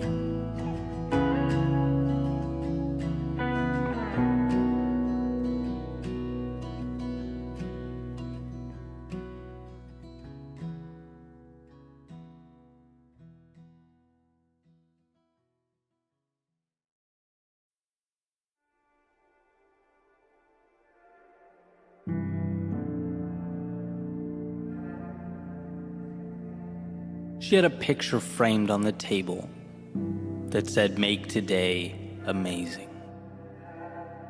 Placed there to remind her just how much of life is a choice. How much we get to decide. It symbolizes that on our worst days, life hands us lessons. And on our best days, the highs of existence. During our low points, currency, and during our high points, the chance to cash it all in. Yeah, make today amazing. Because today's are few and far between. Today's are not an inconvenience, nor an obligation. Today's are what it's all about. Today is the big show. The answers we look for. The destinations we long for. Today is a place of dreams. That is, if you choose to leave room in your world for dreaming. Today is the beginning of wherever next is for you. A chance to see the new and normalize it. To stretch, to reach further out and pull impossible a little closer into your orbit. You can do that. And while one often can't control what they are given, they can control what becomes of what they are given. Like architects and designers engineering what will be and what the malleable world around them will become. When one raises their standards, life seems to accommodate. Because believing it means acting the part, means making the changes, means the external world makes room, means your identity is reinforced, and so the cycle goes. By making today amazing, you are making yourself more. Decisions are the beginning of all things. See, very rarely is the tool in and of itself the differentiator. It's the vision that pulls us through. And if you take something arbitrary, say a hammer, there's no way to, based upon its existence, determine what it will mean or what will become of it. A hammer can be an agent of chaos. It can smash and shatter and destroy. It can be the thing used to tear down. Or it can be what builds. It can connect. It can alter and redefine so that something, when all is said and done, is brought into an existence that never was. It was never the tool. It was how the eyes viewed the tool. It was the vision that designated the roles that made today amazing. And the reason we all need this reminder, as far as I can tell, is because the difficult things just so happen to be the meaningful things.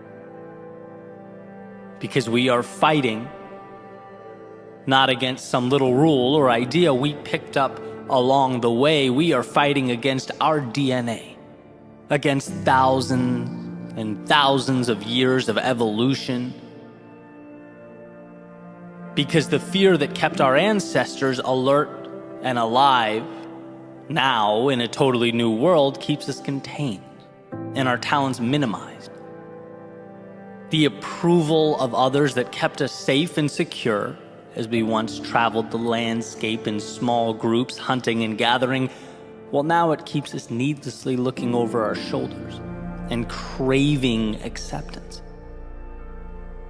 The unknowns that kept us out of the dark cave with the predator living in its shadows now keeps us confined, looking out at life's potential through self-made windows.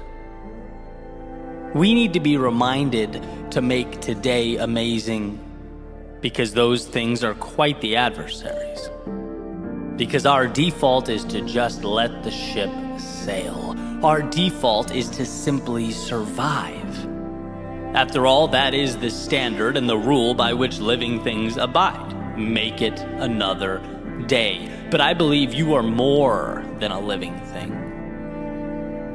The godlike ability to not just exist in a world, but create new ones is a miracle, both a blessing and a responsibility. To drive towards a more fulfilled you, a happier you, a healthier you, a more complete you. But one must first become aware that around them exist the pieces required to build something never before seen. The vehicle to those far-off places that were once only dreams, thoughts, illusions. I've always believed that if it means something to you, it's not stupid. It warrants exploration. For even if the thought doesn't end up being all it was cracked up to be, even if it's not the destination, but only a stop along the way, it still pushes you to the next thing, and the next thing, and the next thing. It still moves you forward in this beautiful game of life. So decide. Decide to make today amazing. Choose to make it better. Let the obstacles lift you up and the momentum carry you towards something meaningful.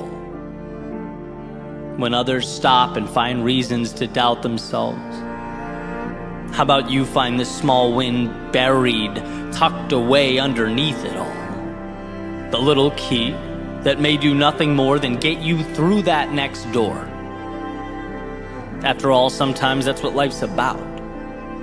Picking up your head when it's most difficult and finding the next door to walk through. And the magic is knowing you can always do that. Because there always exists both the doorway and the key, but we must be willing to find it. That's the obvious thing about those doors. The right ones will open, but they require we find the strength to approach them. They require that we seek out amazing. And so with this in mind, what is the next chapter like for you? Are you currently enduring one of life's winters? Are you navigating those inevitable valleys of despair, in which the value is in finding that single ray of light amidst the storm? Looking within yourself for the courage to take one more step forward, and another, are you seeking out that spark that will reignite the fire in you? Because it's there, so long as you choose to make today amazing. Maybe you've climbed yourself out. Maybe you're looking for whatever's next, the new evolution, seeking to follow your heart and continue the beautiful progression that is life. Let the external world support that vision. Choose to see the detail not as trivial, but as the answers. The tools that will lift you up and support what you are building, it's there. She had a picture framed on the table that said, "Make today amazing." Placed there to remind her how much of life is a choice. Because in a world of options, what a gift to choose the journey of a lifetime. What a ride that awaits, so long as you decide to step in.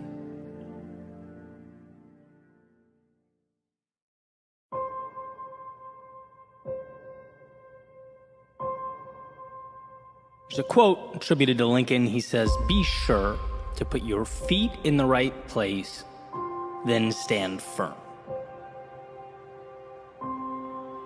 The other day I was listening to Dan Carlin's podcast called Hardcore History, which, side note, is an incredible podcast. The guy's a brilliant storyteller. And as I was listening, there's a specific idea that I wanted to dive into, an idea that I believe if we make an effort to understand and fully commit to, is capable of changing our lives.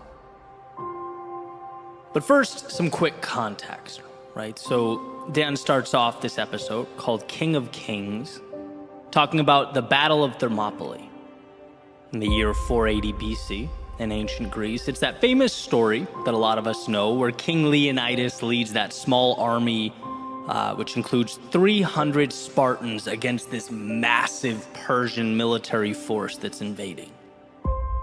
And the quick version is essentially Xerxes, who's the king of the Persian Empire and in charge of that massive army, tells the much smaller Spartan force that if they lay down their weapons, if they submit to him and let the Persians pass, no harm will be inflicted upon them. They'll be free to go about their lives.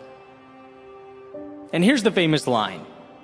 In response to the Persian command to lay down their weapons, the Spartans respond, "Molon labe," which means come and take them.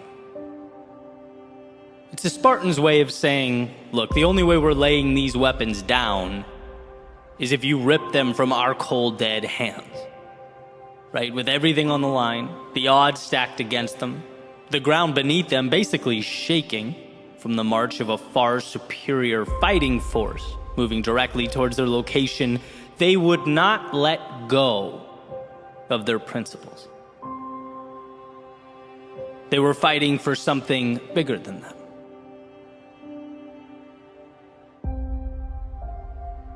And I couldn't stop thinking about this idea long after I hit pause on the episode. I guess I was awestruck by the power of living life with that type of conviction. Because I know in my soul that's the North Star I should be gravitating towards. We all should.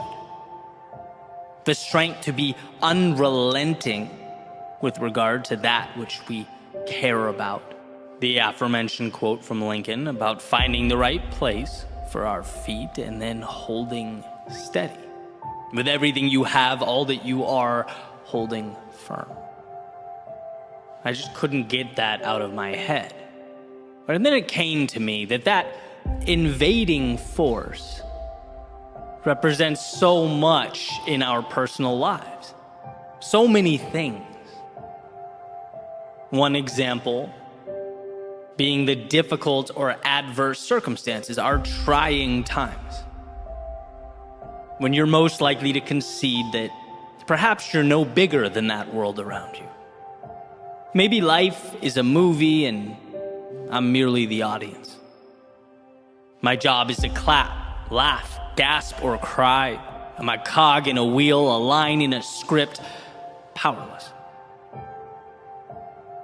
In which case, you should be reminded of Viktor Frankl's famous observation that everything can be taken from a man but one thing, the last of the human freedoms, to choose one's attitude in any given set of circumstances, to choose one's own way. In other words, the outside world may change. It may evolve, but it will never have power over how you choose to internalize and view what's happening. That's innately yours.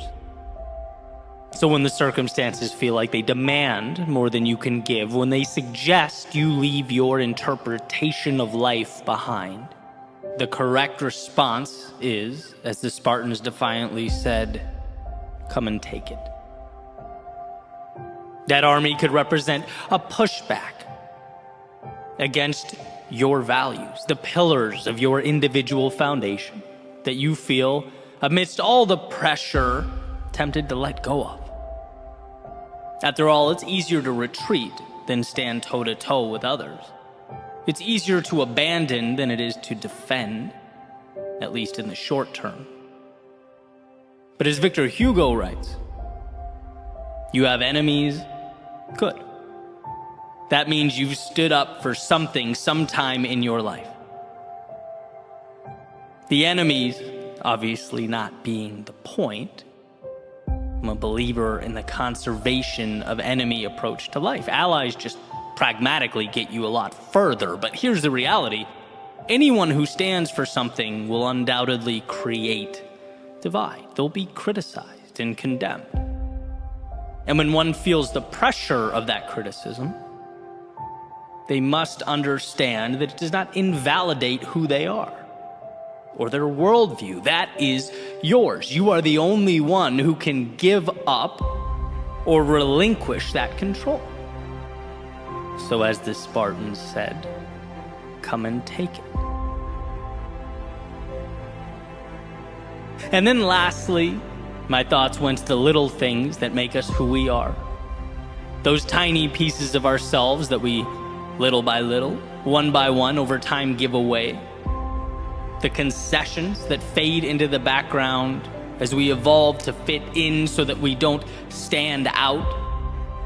As Emerson beautifully put it, to be yourself in a world that is constantly trying to make you something else is the greatest accomplishment. And so that attacking army just might be the universe attempting to mold you to it. Perhaps not all at once, but more like that frog placed in water and put on the stove, with the heat increasing so slowly over time that he doesn't realize the heat will soon overtake him. Externalities do not dictate. They are objects in need of meaning, and you are the architect here. If it means something to you, it's worth holding on to during the difficult times and the easy times. When it's popular and when it's not, there is value within you specific to you, a value that must be nurtured in order to expand.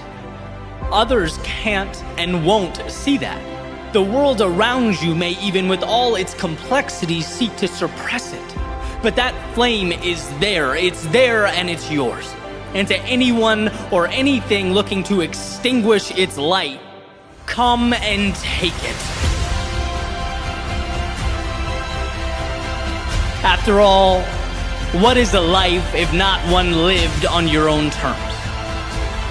The goal is not to simply exist, but to define the plane on which you'll evolve, to devise your own parameters. Be yourself as that world looks to make you something else.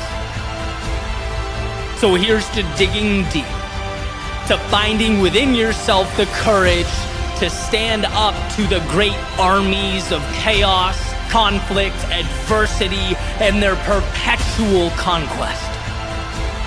To remember how strong you are, how much control you have as you navigate the unknowns and redefine the right nows.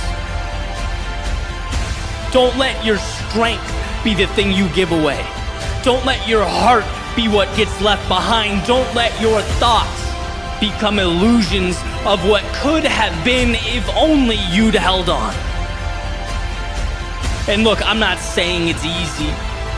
In fact, I know that the meaningful road will necessarily be the one that requires the most of us, that makes us question who we are and where we're going.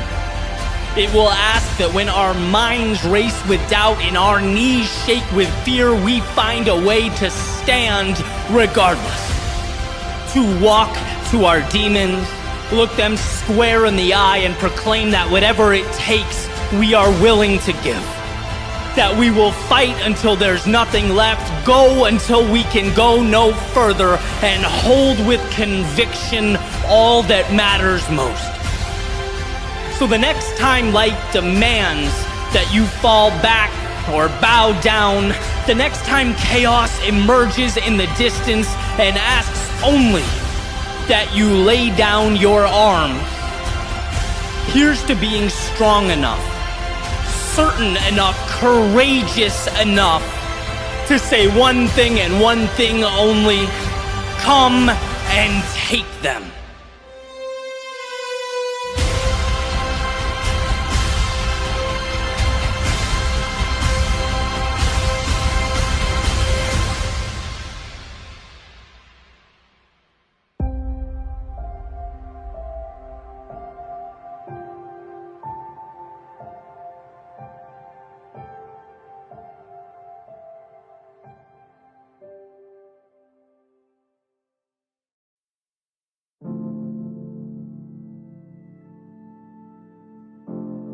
Around 2011, I hurt my left arm and had to get surgery. So for a while, I was pretty limited as far as what I could do with my upper body, and that's really when I fell in love with running. I started doing it almost every day, sometimes those long runs outside, clear my mind, sort of reset a little bit. And sometimes I'd mix it up, hop on the treadmill and do my favorite workout, which was a pyramid, right? Where you break 10 minutes into 4 segments, 4, 3, 2, and 1, increasing in intensity with each segment, and then you start over.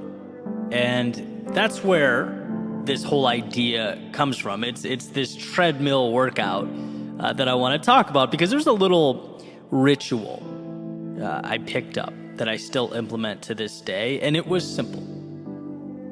at the very end of my workout or my run, I would always add 22 seconds. My lucky number twice, 2 and 2. So for example, if I told myself, the workout's going to be 3 pyramids or 30 minutes, I would stop running at 30 minutes and 22 seconds. Right? If I told myself it was going to be an hour, I'd stop at 1 hour and 22 seconds. Always tacking on that 22. And I don't really remember the first time I started doing it or even why. But like so many things, that 22-second period organically became a habit. Sort of evolved to take on a life of its own and would come to symbolize for me a little challenge. The idea that the end is never really the end. And no matter how tired I was or how bad I wanted to stop, especially when you can see that finish line in reach, I could always squeeze out a little more. Like there's always something extra to give. And you could certainly go down that 22-second rabbit hole, right? Just 22 more seconds. And then you finish that and you realize you can do just 22 more and just 22 more. It's like this never-ending spotlight into how incredible we are as humans. That our stopping points almost always are constructed. Rarely is there not an extra 22 seconds or 22 somethings we can endure. And not only that, I think there's a case to be made that our growth occurs in that final push. There's a ton of value, hidden away in there. The stretching of the mind and body, the last rep that breaks down the muscle, the last few seconds of that run that force the lungs to work their hardest, exhausting that last bit of energy and focus, studying for an exam. Maybe that's where you confirm your comprehension and understanding of the subject matter. It's like when we are pushing ourselves just outside the limits we drew up, we are simultaneously expanding those limits. And so over the years, I've adopted that mentality. And I look at myself in the mirror now and I can see it. I'm not the same person I was a decade ago. Those little decisions to add on 22 seconds, they stack up, and they stack up in a unique way. Because it's not necessarily about the time. It's not the same benefit that, say, an hour every morning at the gym would bring. Obviously that would be incredibly valuable, but in a different way. I'm talking about mentally, an armor that we come to wear, an identity that gets materialized. It's how you see yourself and how you see the world. You understand how manufactured our parameters are. And I get it, we have to stop somewhere, sure.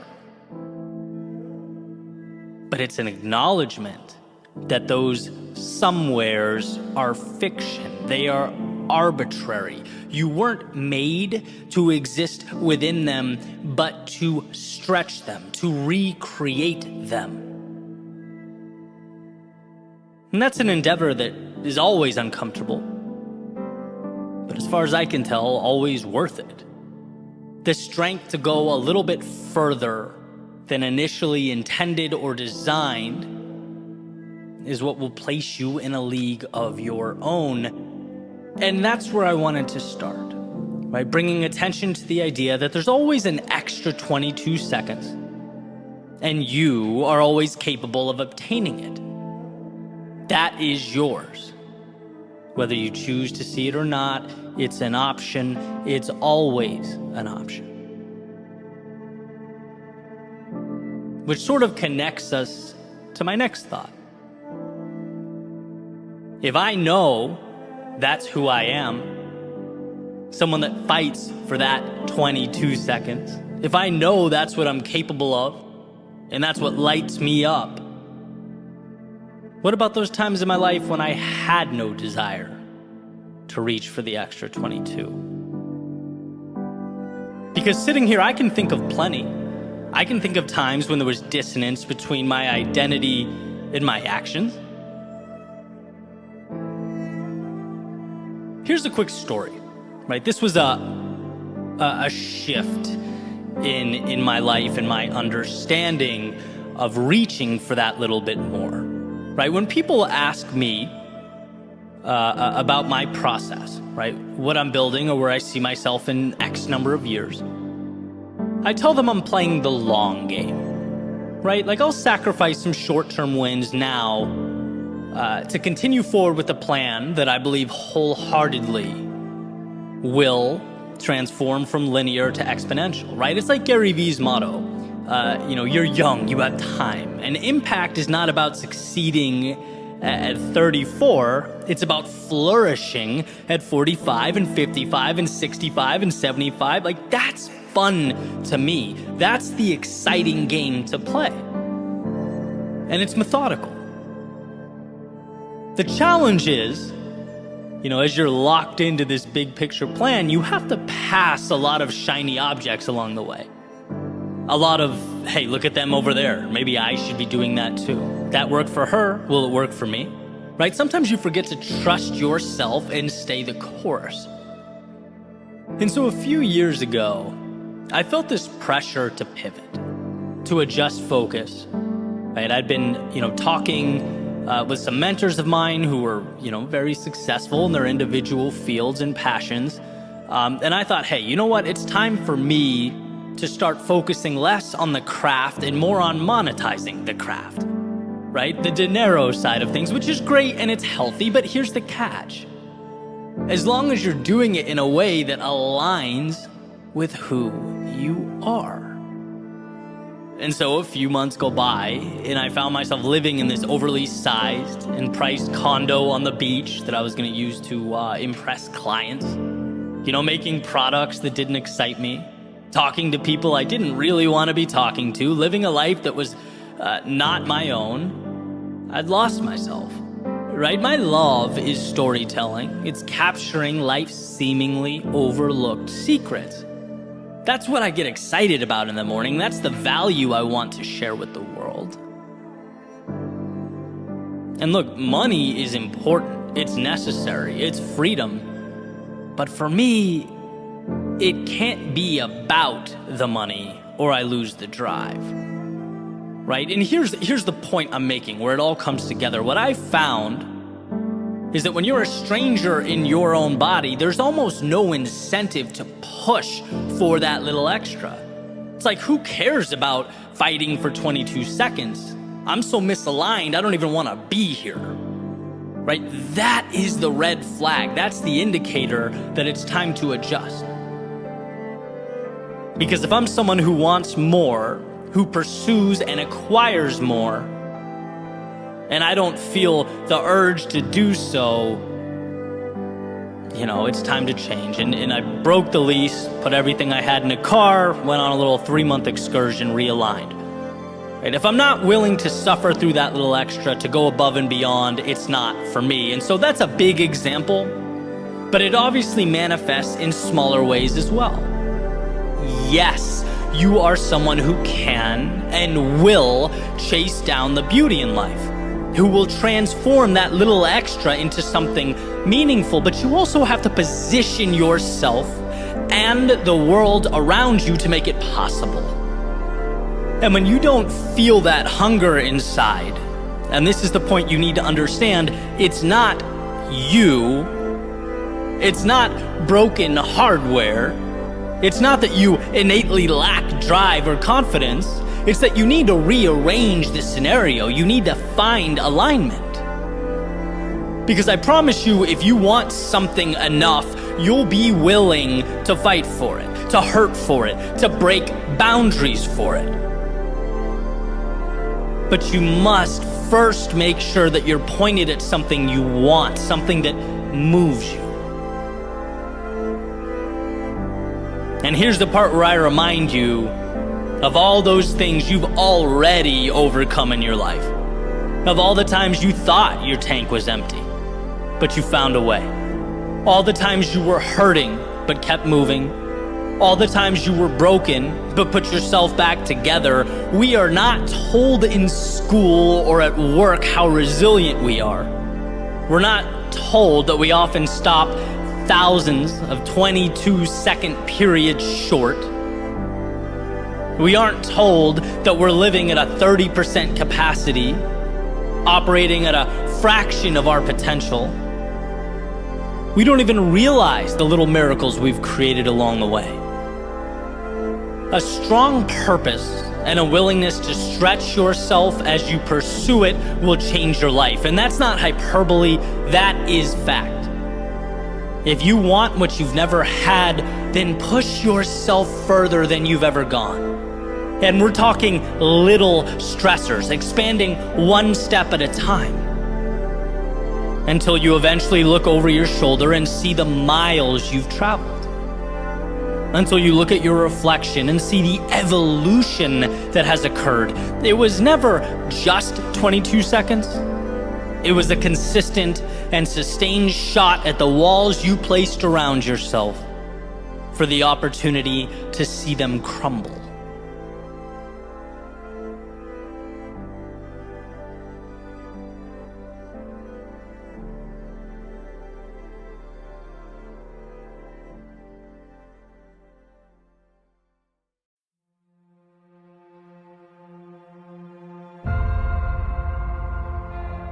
Let's right out of the gate draw a line. The most important line one can draw, a line of demarcation separating who you were and who you are. A line between the past and the present, and this line marks your return. No, not to the days of old, but to step one. Your chance to begin again, to rise above, to transcend yesterday's character and transform today's potential. See, what we often fail to realize is that there are ideas deeply ingrained in our minds that rule over us, a sort of subconscious authority. It says yesterday you fell short, so today you are someone who falls short. It says your objective was not reached in the past, so how about a new, maybe easier one? It draws a nice little box, pats you on the head, and says, how about we make a nice, cozy home for ourselves in here? And what this subconscious authority fears most is that you wake up, that you become aware, that you return. Not to the past, but to the power tucked away under all the stories you somewhere along the way decided were real. The second you accept that yesterday is only as relevant as you decided to be, you unchain yourself. You become unshackled. So return to that place of curiosity, where you're not obligated to perform, but gifted with the journey before you. And that could certainly be hard, right? It was hard for me to look back at my life and distinguish between what I've simply accepted and life's objective truths. I'd taken orders and been obedient for so long. I'd been listening to that subconscious authority for so many years that I had to, in a way, relearn what creativity meant for me. I had to learn not to feel guilty going on a jog in the middle of the day when the rest of the world was working. I had to learn that my instinct wasn't to explore, but to stop short. I wasn't pushing limits or peering around corners. I wasn't testing the waters or seeking out the hidden opportunities life hides away. No, I was on autopilot. And life, it had called for my return. It's funny how when you reject your potential long enough, the universe seems to tap you on the shoulder. It makes it more and more apparent every day that something greater is within an arm's reach, backs you into a corner until you have to address the dissonance between who you are and who you've allowed yourself to be. Those orders you've been taking don't align with your best self. And so one must not only create, but in a sense return to their greatness, to accept what they've been running from. You are what you choose to be, and let's face it, it's very easy to choose to be less than we can be. There's a saying that your reality is not destined to be, it is rather what you've chosen to accept. You only get in your life what you allow. And the entirety of this message is about one thing.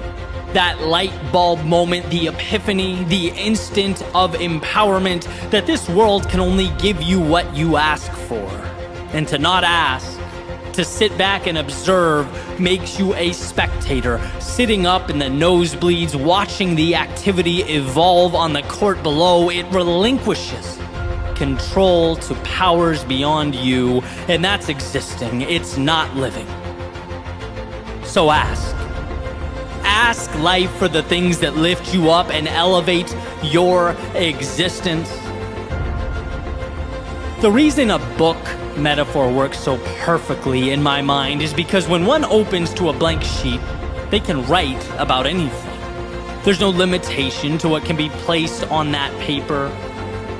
And sure, our proclivity may be to continue on the legacy of last novel's cast and characters, but it's by no means required. In fact, with that pen in your hand, you can craft a new world entirely. New places, new things, new relationships and ideas, new obstacles to face and defeat.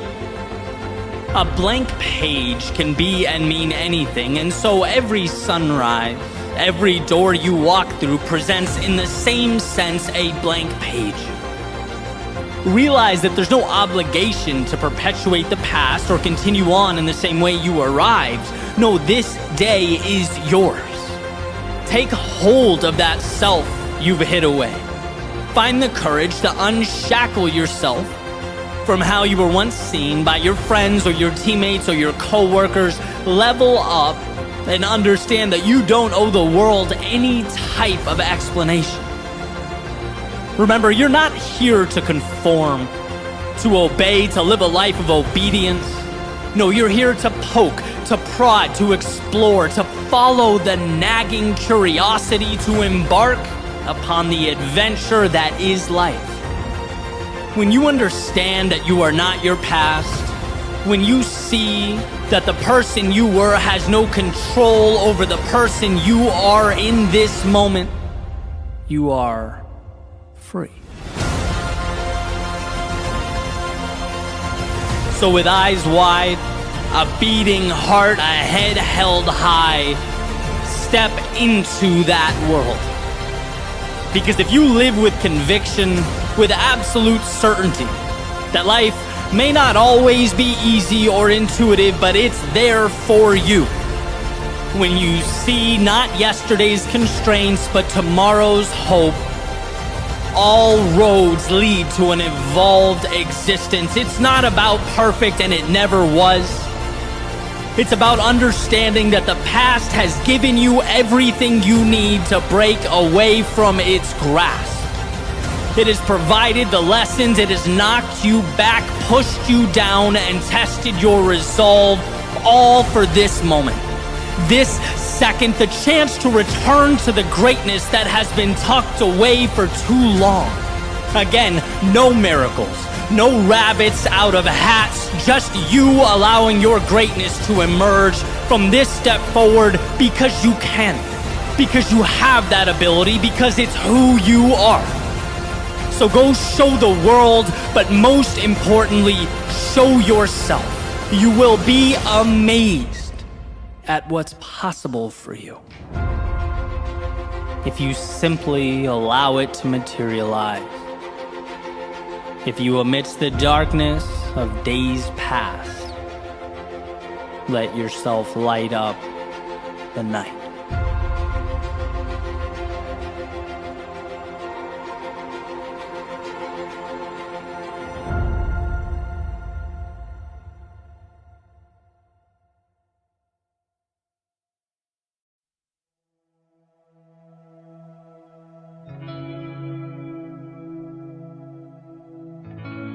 You have to see it before they do. You have to believe it before they will. You have to be the architect of your plans and your goals because no one will build them for you. And that's just it. In a world where victimhood is becoming currency and blame is becoming the norm, we have a choice. Create a temporary, fleeting escape, or create a life that matters. You know how much easier it is to project out at the world? To never have to look in the mirror and address the things you could be doing better? You know how much easier it is to hate him or her or them over there? To make up stories and scenarios about how much different life would be if it wasn't for A, B, and C holding you back? I mean, short term, it's like winning the lottery, right? You don't have to take any accountability. You don't have to have tough conversations with yourself. You don't have to reflect on the painful memories or decisions. No, you can put your feet up, sit back, point at the world, and say, look what they made me do. If only. But here's what's not being said. Every time you point your finger away from your own chest, every time you project blame, you're letting yourself down. Why? Because we only grow when we take accountability. And yeah, accountability can be painful, uncomfortable. But in that discomfort exists the only bridge to a better tomorrow. That's it. Right? You go to the gym, you put your muscles through stress, you break them down so that they can be built back up stronger. Personal responsibility cannot be the muscle we refuse to build. There's too much at stake. It can't be the thing you avoid. Why? Because it's what injects meaning into our lives. I'll never forget in the 8th grade, and I bet every single person in that class still to this day remembers. My teacher, Mr. Betancourt, walking up to the front of the classroom. He had his hands in a bowl shape and was holding it up to the ceiling, explaining to us that you can't go through life asking the world to give you its scraps. That if you sit and you wait and you hope and you blame, you will lose. That's the recipe for bitterness and resentment. Think of it like a fork in the road, right, where our two options are vastly different. You go left at the fork, and you enter a world of escapism, refusing to confront your problems, finding reasons you can't do that which you know you need to do, hating others, those who have built, grown, or created themselves. Or you go right at the fork. You learn to do the hard thing, to humble yourself, to take control of your life and your world. When things aren't the way you want them to be, you look around and you immediately ask, things outside of my control may have brought me here, but what can I do to fix it?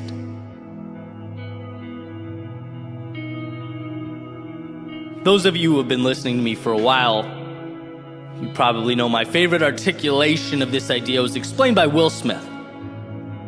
Basically, he said, look, you can't control where you start. And how true that is, right? Life's not fair. Some people are born into more resources and opportunity. Some people find themselves in social situations that aren't ideal, and that list can go on and on and on, right? Human beings are all different, so there will always be discrepancy. But, and this is Will Smith's point, where you go from here will always be your responsibility. What happens next is all you. You choose whether to complain, shake your fist at the sky, and blame the world around you, or pick the pieces up and move forward. And like I said a minute ago, don't be fooled by the temptation to latch on to that fleeting moment of relief, of running from accountability. The only way to win in the long run is to face your demons. It's that whole saying, when you're riding shotgun, you can dispute the route all you want, but ultimately, it's the driver who's in control. When will you take the wheel in your own life? And sure, the stakes become higher, right? Now it's on you. Now you can get lost. Now you're responsible for the maintenance. Now, if you don't end up at the right place, or I don't know, you're late to a destination, it's your fault. But now, you can also be the one overseeing the journey. Now it's yours, and that's power.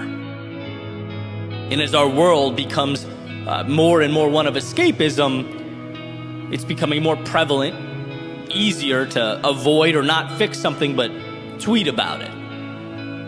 How easy it is to not confront our problems, but rather open Instagram, Facebook, TikTok, and mindlessly scroll. How easy it is to leave that message unread and go about our lives, because that's easier than saying what needs to be said.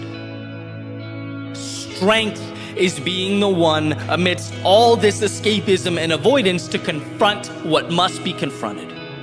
Whether it's an interaction with someone else or that hard conversation with yourself, a personal change that must take place. Life is such a gift, it's such an opportunity.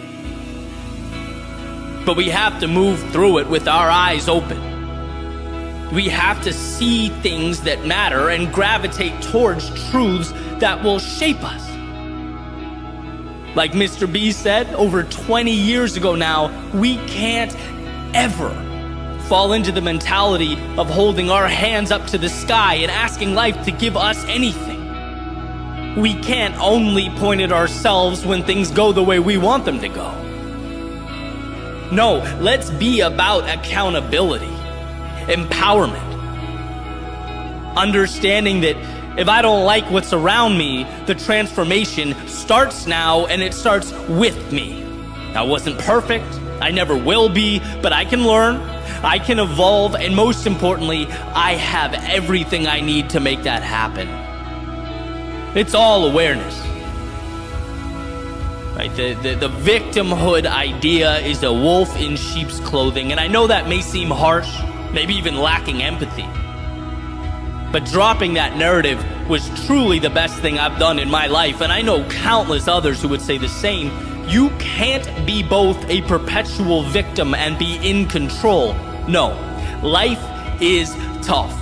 It knocks us down, and at times it brings us to our knees. But this is a reminder that you cannot stay there. It's a reminder that those who contributed to the situation are now minor detail and background noise. It's a reminder that the path forward is about you. It's about you pushing all that aside and asking yourself, what's required to move in the direction that I most want to go? Because you are that powerful. You are strong enough to make that move. And there will be a point where you look around you and the circumstances have changed. The people are different. The environment is different. You're different. And you'll smile at yourself knowing it's not because of what the world provided. It's not because of what anyone gave you.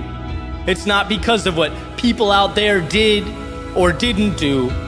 No, it's because when you were at your lowest, when life was presenting curveball after curveball, when you looked around and maybe even thought to yourself, there's no way forward here, you found a way to get up and create something new.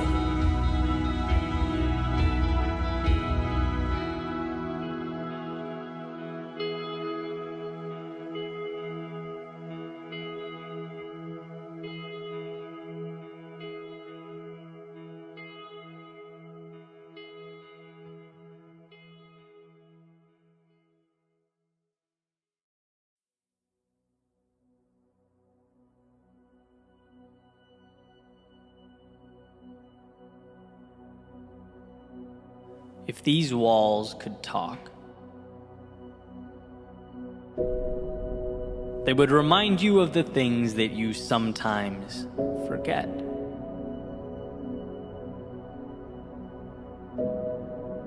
Yeah, those elusive things you tend to walk right by. It's not that you've chosen to ignore them, it's that, well, people are complex. And we have a tendency to skip over some important things as we remain fixated on our problems, our perceived inadequacies, that finicky negativity bias. The one that states, if you went to a restaurant 100 times, had 99 incredible experiences, but something went wrong on the 100th, well, that restaurant would forever be known to you as the place where things go wrong. We are wired not to see the good, but to identify and avoid the bad. And if these walls could talk, they would unveil to you the brilliance that exists slightly out of frame. They would suggest you look over your shoulder and take a peek at how far you've come, because, my friend, you've come a long, long way. It's funny how slow progress moves. It's interesting how our lowest moments force us outside of ourselves, push us to step into those shoes we didn't know were sitting in the closet, unworn, waiting for the day we'd take on that new role, waiting on you to see that who you were yesterday is not correlated to who you can be today. And if these walls could talk, they'd fill you in on a very important statistic. They'd tell you that you've stood face to face with some of the biggest curveballs life can throw. You took on struggle and hardship that rocked you to your core, and as you stand here now, your success rate through all that comes in at, well, 100%. You are literally undefeated in your ability to move through adversity, and every time you did, whether you knew it or not, you walked into that closet and put on a new pair of shoes. You became something new. Sometimes progress is so slow that it feels like pain and it looks like stagnation, but it is anything but. And if these walls could talk, they would remind you of that truth. They would beg you to see what you've become, who you are. If these walls could talk, they would remind you of life's ever-changing, transformative nature. All the times they witnessed you upset about people and things coming and going, as you tried to hold on to that which perhaps no longer served you, wishing you could make permanent those things that were just meant to be transitory, shooting stars across the sky of your life. But something doesn't need to be forever to be meaningful. And thank God, because nothing is forever. And as we make our way into that vast unknown, we have a choice. We can live in the shadow of a particular moment in time, or we can cherish the value that those moments offered to us.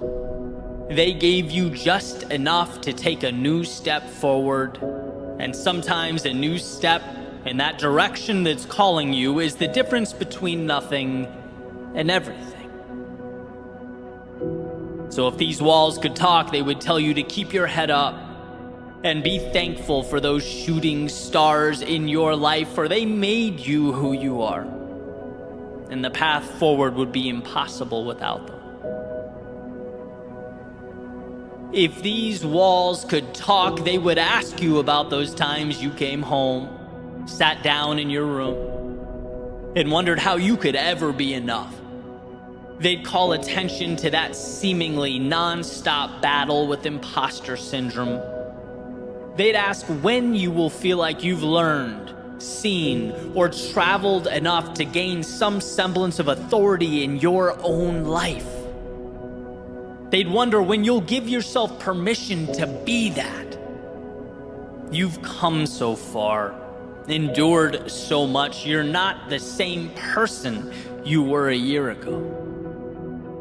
Now, if you could just stretch a little further, if you could just extend a little higher, if you could see all the new shoes you've worn and the shooting stars you've collected along the way, you would know that you are designed to overcome. External pressures, obligations, criticism, none of it matters.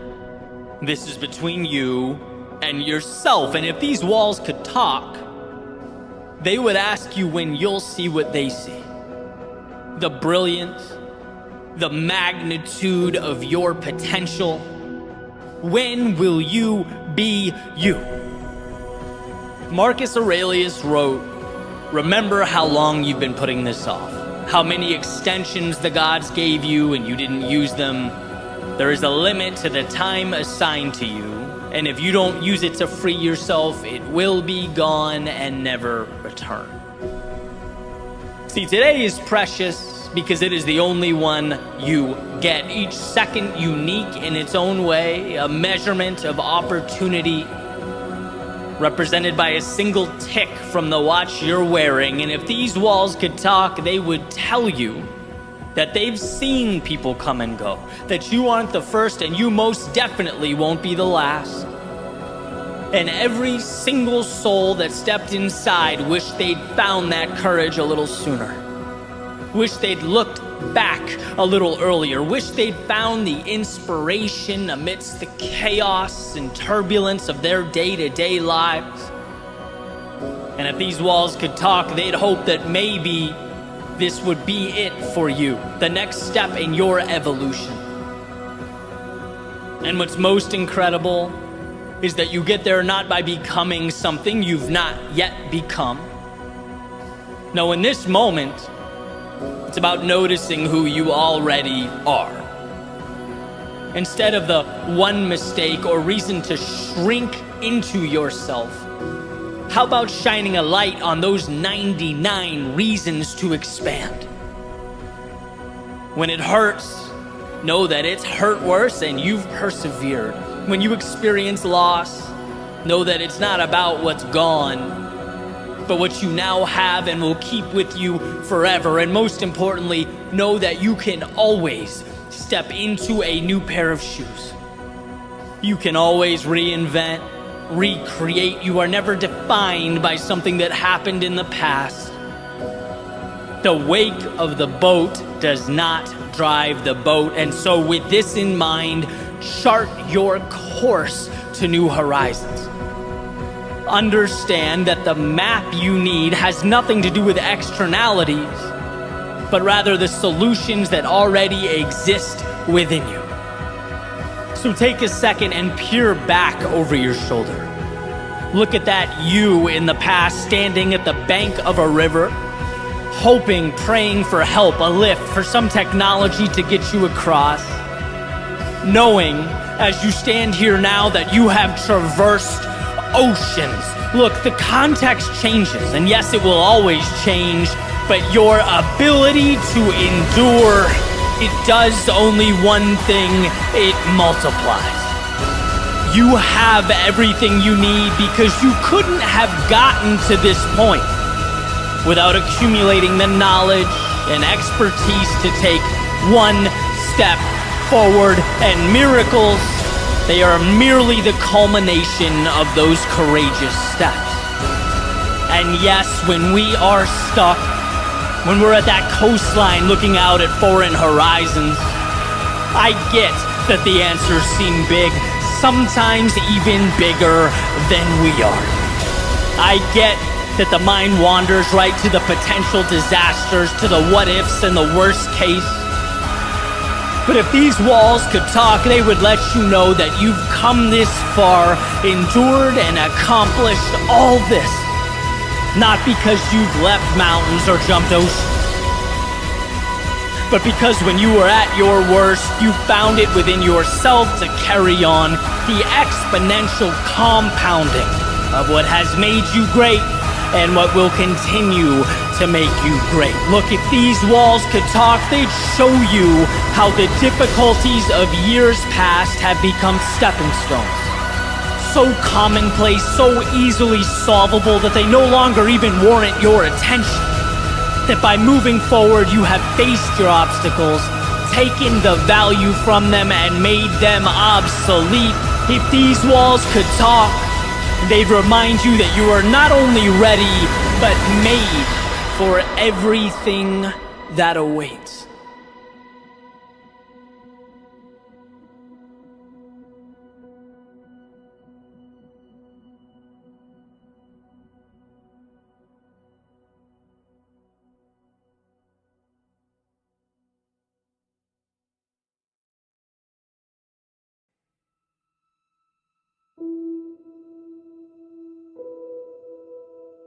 In a way, our eyes are liars. Not in what they portray, but in the implication of their portrayals. Our eyes highlight to us one thing: what surrounds us now. We receive a snapshot of the current moment. And what took me years to understand is that possibility and hope live far beyond what surrounds us right now. And it's that pursuit of possibility that saved my life. Immersing myself in the unseen. Perhaps we were given the now, not to subserviently accept it, but to transform it. I believe in our own way, we're all architects. Here's what I've found to be tricky, though, as I've spent time thinking about this. What I believe and I've come to recognize is that two things can be true at once. First, all we'll technically ever have is the present. As Eckhart Tolle explains, depression is essentially being lost in the past. Anxiety is being fixated on the future, and that a healthy life is learning to cherish the now. But second is the power and control of being able to point the now at something far beyond what our eyes convey. It's the magic of knowing that we spend our days navigating a world of limitation and restraint. And it's not that we wake up and think, I'm gonna restrict myself today. I'm gonna not live up to my full potential. No, it's that we go on autopilot. We observe this slideshow our eyes play for us day in and day out and exist within those parameters. That seems perfectly reasonable. Our eyes show us a wall and our brain says, okay, this is where we stop. The end. And what I want to highlight is that world just beyond what our eyes show. A world that pushes things a little bit. A world in which we ask, okay, but what if I gave a little more? Or why can't I be like those people in my life I look up to? Why shouldn't I change the circumstances that weigh on my mind? Why have I accepted these things that make me unhappy day in and day out? Just because it's the image your eyes show you right now doesn't mean it's where you stop. But we have to learn to look for more. When I was pretty young, like right about the time home PCs were gaining prominence, my parents got this gateway computer that came with a Star Wars game demo. And you have this character, you wander around the spaceship, and I played it, and I played it, and I played it, and after a while, explored all there was to explore. Right? Or so I thought. I assumed I'd maxed the thing out because it was a demo. It wasn't the full game. So my assumption was that it wouldn't let me do too much until I went out and bought the real version. Then one day, my friend from up the street came over, and I'm showing him the game. And somewhere, he notices a little button that opens up this door, and come to find out, there was actually a lot of real estate left to explore, a lot of game available. It led to a tunnel that led somewhere else, that led somewhere else. And sure, I felt like a clown for not realizing that I was needlessly wandering in circles, but at the same time was excited about this new world. There's something about that concept, the secret door, the bookcase that can be moved to unveil a passageway to something greater, to the value locked away and invisible to the untrained eye. One of the most important things for us to understand is how many of these doors exist in our lives. That if we choose to recognize and identify something more, something that excites us and invigorates us, we can usually draw a line to it. We can start little by little heading that way. Because within the current moment slideshow we see all around us exist the little passageways, the side streets, the tunnels connecting to something more. That of course those gates won't open up if you've not constructed a destination in your mind worth traveling to. Again, not because you're insufficient or inadequate or wrong, but because our default is to live life on demo mode. We have to manufacture more. Build a higher platform, and then climb up to it using ropes and ladders that we already walk by every day without thinking twice. Our world, our right now, is a toolbox waiting for us to construct a more meaningful, peaceful, happy tomorrow. And so again, I present the question, where are these hidden opportunities or gateways in your life? Where can you find the advantages dressed up as the mundane? Is it in a book? Is it a conversation? Is it applying to that thing you've been hesitant to pursue because you're scared of what might await? Is it understanding the power of 10 minutes a day? And how starting small opens doors that we can't even comprehend? Is it a little boldness? Is it looking in the mirror and realizing you're still shackling yourself to who you were yesterday? Is it understanding that someone or something in your life isn't conducive to your well-being? Is it an hour in the morning to think, an hour at night to breathe? Is it changing a self-limiting relationship with time or money or resources? What walls can you knock down so that you might open up a world that's meant for you? A world that's malleable and without limitation. Your eyes, they don't tell the story of how things can be or what they mean. They show you the infinite tools at your disposal to build, to create, to design. To never accept a now that wasn't chosen with intentionality. That where there exists pain, there also exists a door to lessen and transform that pain. Your journey, it never ends where you are, it ends where you choose to stop. It ends where you plant a stake in the ground and accept the world around you. So if no one has told you recently, let me remind you how powerful you are. Let me reiterate what you are capable of. And that perhaps your reality requires of you some customization. Perhaps the courage to step outside the routine and the obligation. And as the architect you are, build something beautiful, meaningful, something incredible to stand on. To recognize the distinction between what is and what can be, the second one understands that they are walking by the very solutions they need. That to remain in a state of discontent is simply an indifference to the resources around them. Remember this. What you see, your eyes don't provide an end state, but a path to the next chapter. A chisel to little by little evolve. As someone recently reminded me, Mark Twain's quote, "Logic will get you from point A to point B, but imagination will take you everywhere." Why? Because so much exists beyond the parameters of everyday life.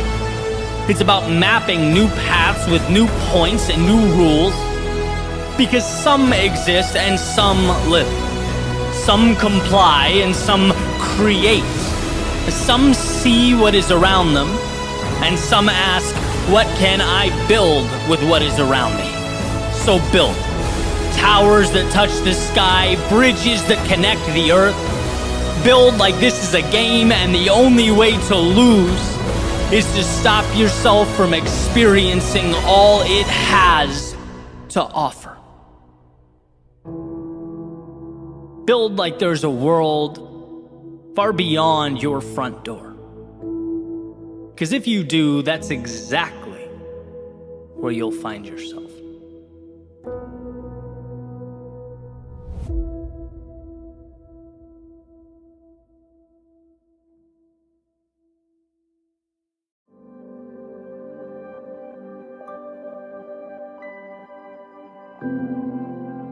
Sometimes the most important things we do in our lives are the product of sheer will, of taking little nothings that surround us and making something out of them.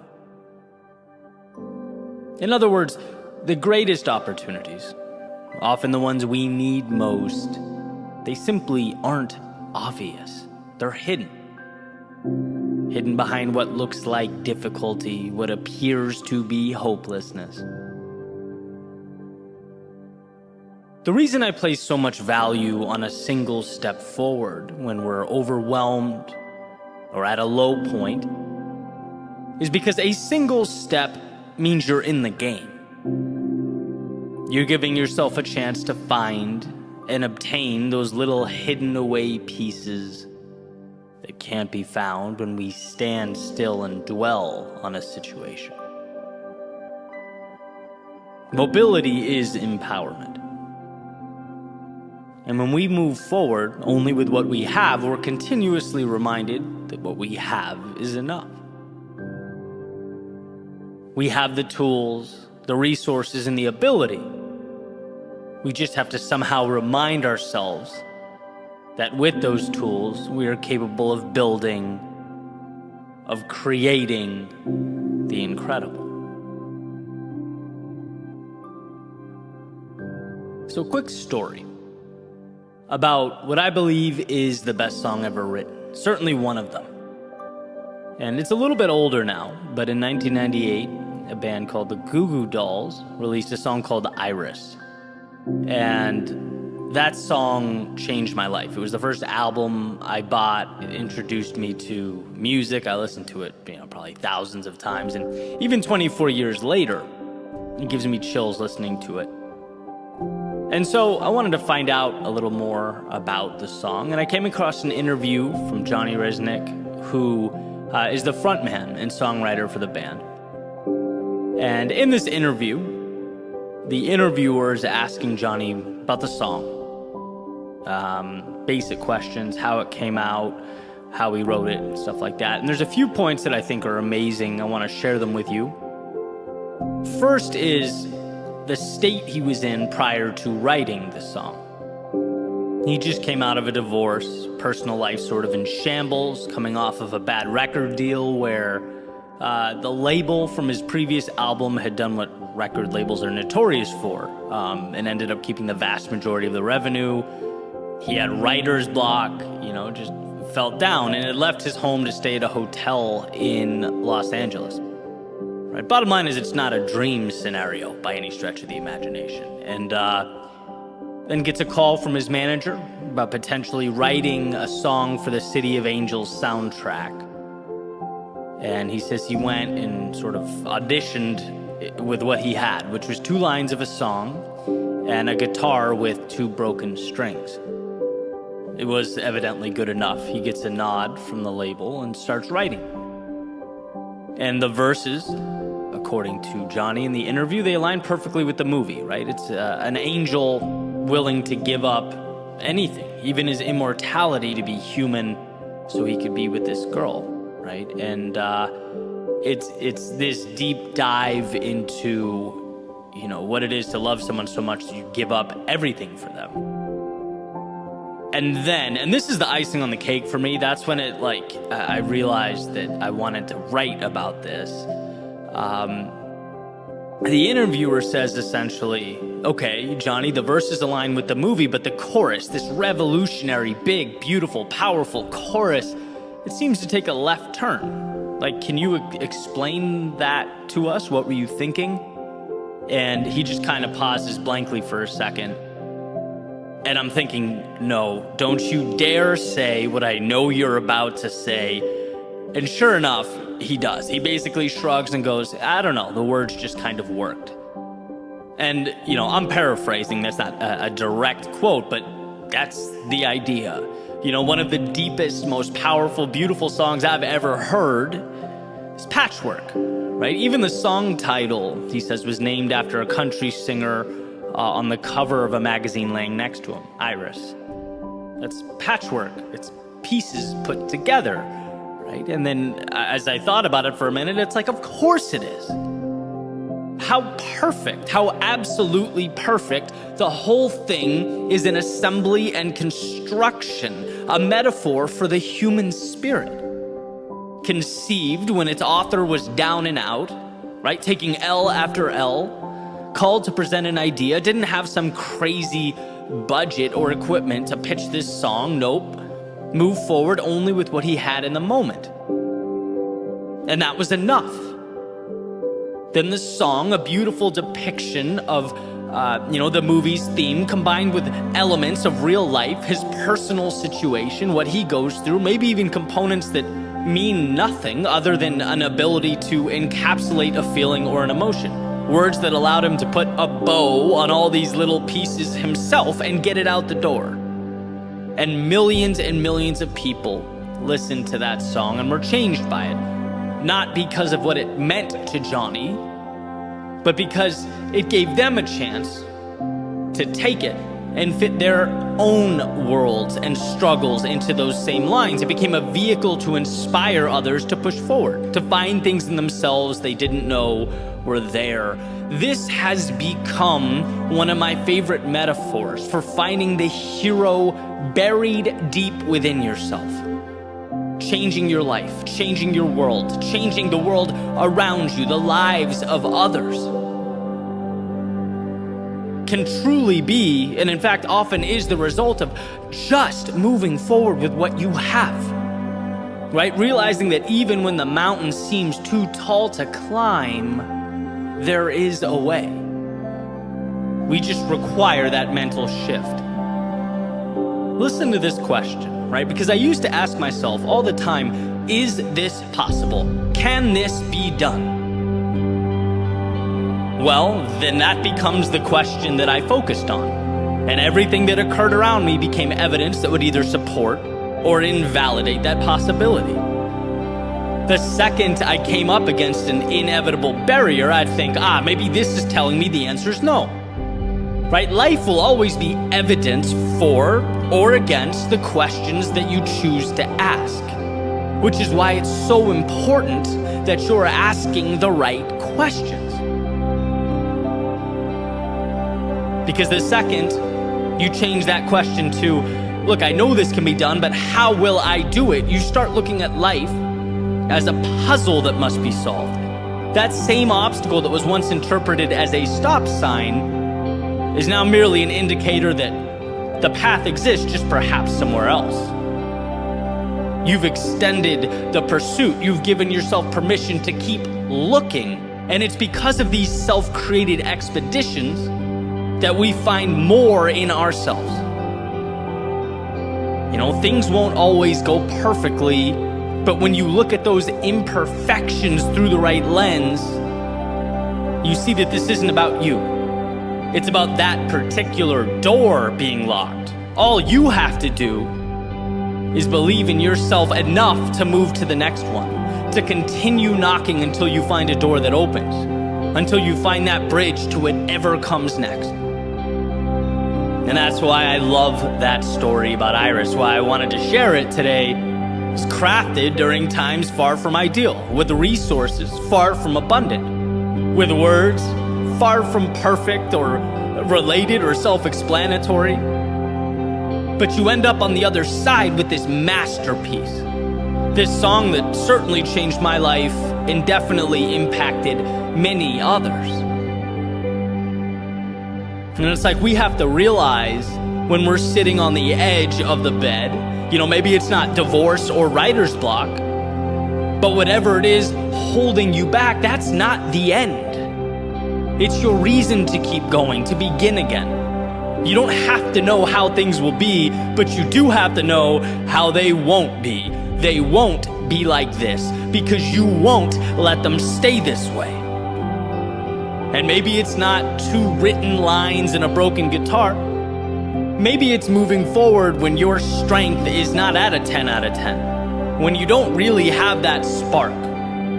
Or you're longing for some resources, some finances, wondering where they'll come from. But pushing forward one little step at a time until things start making sense. And maybe it's not a combining and restructuring of song lyrics, using your personal experiences to fill the gaps on the paper before you, but it's trusting that your own story will ultimately tell itself if you don't put the pen down. That the heroes will rise, the villains will fall, and the adventure will continue on. After all, that's what life is. One giant adventure, testing us, pushing us, and transforming us when we're at our lows, while reminding us during the good times why we're lucky to have been gifted that same adversity we once looked at with contempt. Why we're lucky that when everything's made to be broken, as the lyrics suggest, we get to make something imperfectly beautiful with the pieces.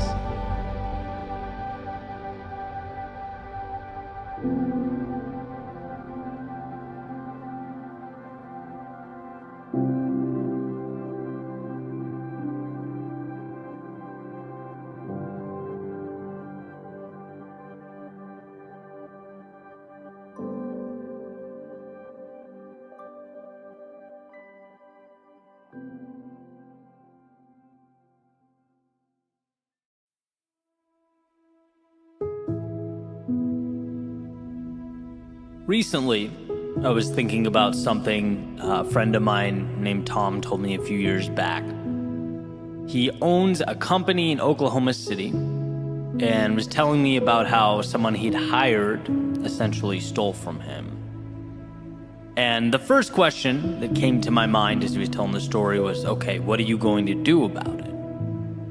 And I asked him the question, and he was kind of quiet for a second, and then asked in his southern accent, Eddie, if a snake bites you, are you going to chase it into the woods to get your revenge? Or are you going to get the medical attention required to save yourself? Basically, are you going to focus on the past? Or on what to do from here forward, right? Basically, he cut ties with the person, but had moved on. Was already thinking about next steps that were best for him, his family, and his business. And I can tell you, since hearing that, it's become an incredibly valuable idea in my life. Especially as you realize that there will never be a shortage of problems. You do what you can to avoid them. You try to steer clear when possible, but adversity will always be a factor. It's about knowing that and stepping into it regardless. It's something that's always intertwined in our development. And I find value in asking myself, is this action I'm about to take conducive to my growth and my happiness? Or am I just chasing snakes? Does this just feel good in the short term because I'm angry or I've been wronged or something along those lines?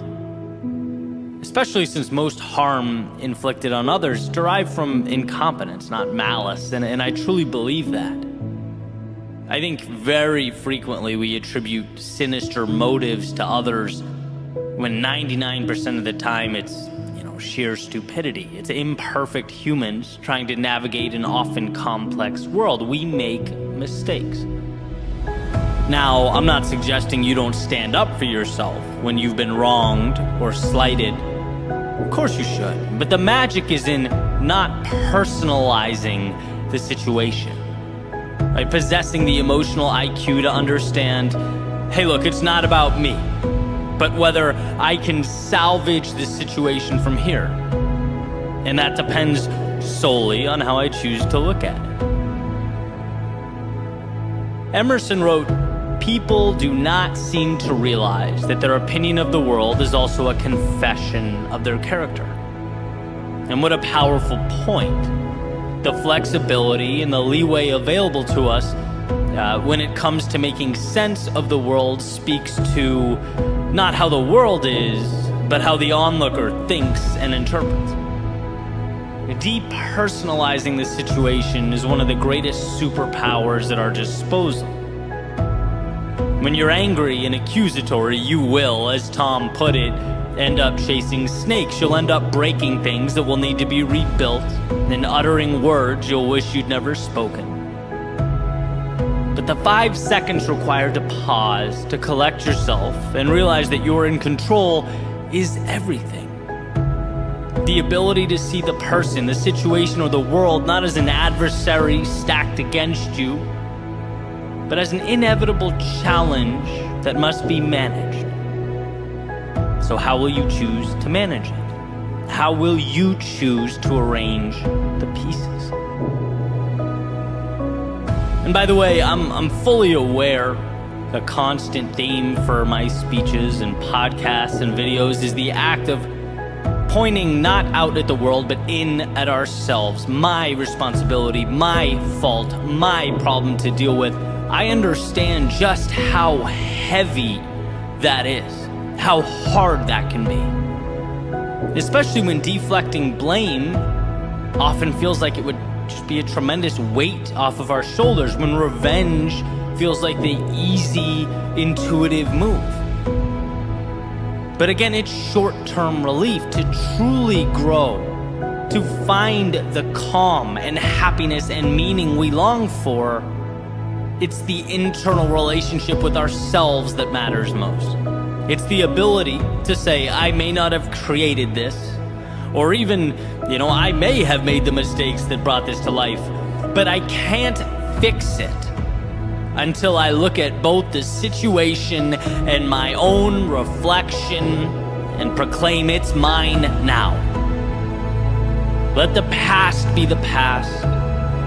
Now it's me and the present. And as far as I'm concerned, the present and opportunity, they are always one in the same, so long as we choose to see it that way.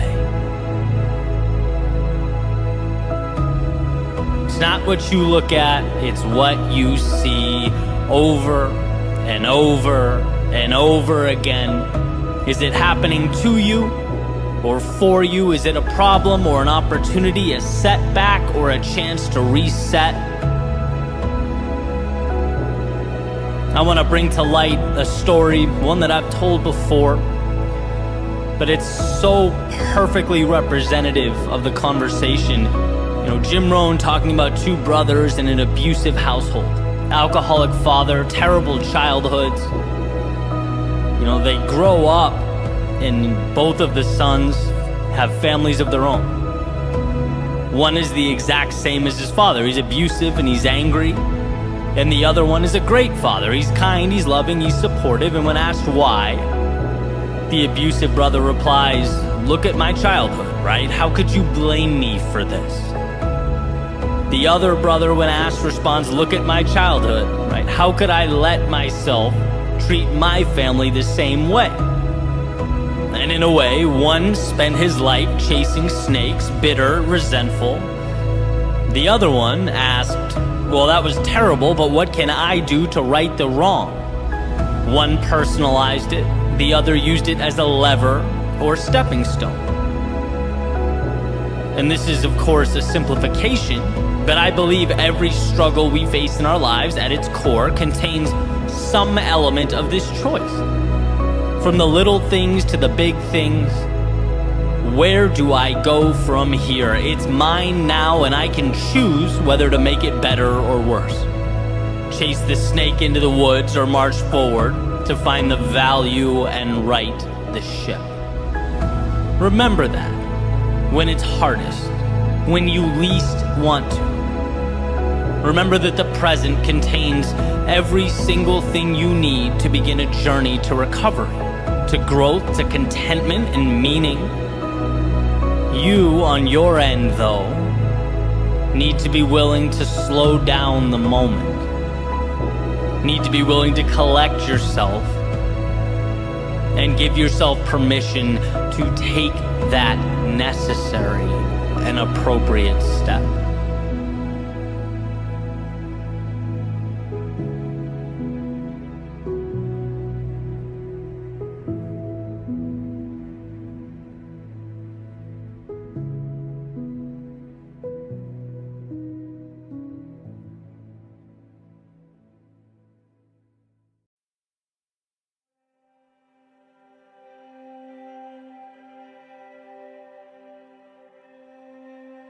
A life well lived is a dance between having the strength to walk away and having the courage to go all in. It's juggling the idea that absolutely nothing matters and the idea that every second is a blessing beyond which I'm capable of even explaining or articulating. Nothing matters, so live without limits or constraints, like you're on a once-in-a-lifetime journey. But everything matters, so know that every second along the way is perfect, a building block, a microcosm of the universe resting in the palm of your hand. And I think about this push-pull from time to time. I play with the idea that nothing matters when I need courage, when I need to convince myself to be a little bolder, reinforce the understanding that there is no pressure here. Life can only give what I'm willing to carve out. And as that clock ticks away in the background, what do I have to lose?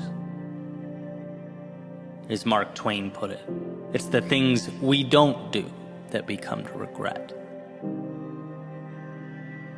And then on the other side, when I need a little discipline, I play with the idea that the little things are everything. After all, two things can be true at once, and the details matter a lot. For me, getting up 2 hours earlier does make a difference. That pushing a little harder will add up.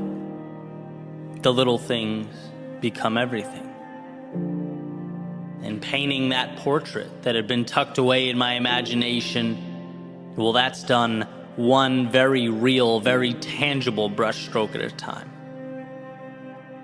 It's participating in that dance between nothing and everything, the real and the imaginary. But for the time being, let's leave those very important little things and focus on the divine big things. Those nothings that with some vision and concentrated effort become some things. I have a friend that says to me all the time, nothing matters. And not in a nihilistic, throw your hands up and stay inside until the end of time type way. But in a way that poses the question, why wouldn't you risk it all? Nothing matters. Why wouldn't you risk seeing how far you could push, how long you could run, how much you could become? Because maybe, just maybe, this whole thing isn't as serious as we'd like to think it is. And instead of feeling confined and scared, what if you felt alive, blessed to even be here? And I think realizing that we build these imaginary boxes around ourselves and live within them is a huge step. That awareness that we spend so much time reaching out for things that will save us, when in reality we simply need to set ourselves free. We need to open the gates, build bridges to the infinite opportunity that surrounds us.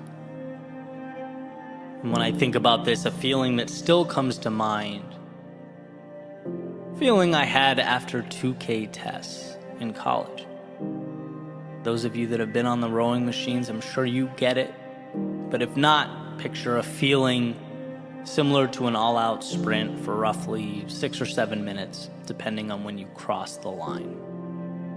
And when it was over, after I'd finished picking myself up, I would just sit in the hallway, cherish the feeling of being done. Right? After pushing my body to its maximum, I'd appreciate the nothingness, the same nothingness that I'd never pay attention to at all otherwise. But in that moment, it was everything. What a gift. As you regain your composure, as your heart rate comes back down to earth, to just be still. And I still love that feeling after physical exertion, the reminder to just be thankful for a moment of serenity, a reminder that life can and will inflict upon us these periods of absolute chaos, of turbulence. And often they're very necessary. They harden us, they shape us, but they also remind us to appreciate their absence. Same thing goes, and a lot of you, I'm sure, will be able to relate to this, for something like a headache or a migraine. You know, when they come and go in my life, it's like the second a brutal headache dissipates, that nothingness is the greatest gift I could ever imagine. The absence of pain, infinitely more valuable than any tangible acquisition. And I think in those moments, we get a glimpse of the world in its purest, simplest form, where all the nuance and detail we worry about doesn't matter much.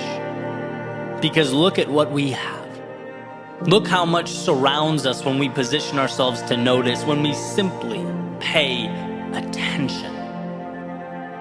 Tolstoy said, "If then I were asked for the most important advice I could give, that which I consider to be the most useful to the men of our century, I should simply say, in the name of God, stop a moment. Cease your work. Look around you." An incredible reminder to never forget where we are or what we were given. To remember that by breathing in the air around us, we have, in a sense, already won. And I love this because for a brief moment in time, it swings that pendulum to the nothing matters side of life. When you're living a miracle, why sweat the small stuff? And I can ask myself, why do I get so worked up? It's no big deal. Why not take the risk? What's the worst case? That I fail and have to backtrack as a now more informed and knowledgeable person? Why not stand in the face of my fears? The upside is consistently enticing. It consistently rewards. Look around and see what life has provided. How dare we waste it? And with that said, I'd also be remiss not to include this little caveat. You know, I'm careful with the words "nothing matters," because even though in the context I've been using it for years, it's a positive, empowering thing. It's my reminder to push boundaries. I could also see how it begs the question, well, if nothing matters, why should I care? And so let's reframe. Because it's not that nothing matters, it's that nothing outside the scope of your worldview matters. It's the acquisition of freedom, addition by the subtraction of all those externalities we let hold us back. Because you know as well as I do, it's not really the externalities that shackle you. It's your thoughts about them. So open the gate to your mind let the detrimental out, and keep the necessary and the ideal in.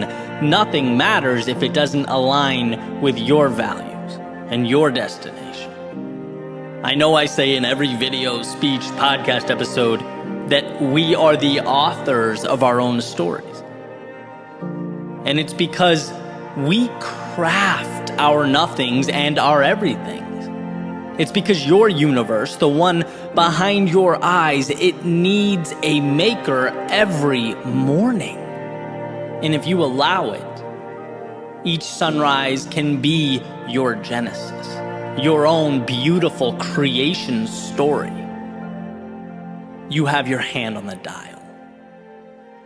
And so, amidst this world of infinite beauty and opportunity, look around you, soak it all in, ask yourself, what does freedom look like, feel like? Because you were put here to pursue that.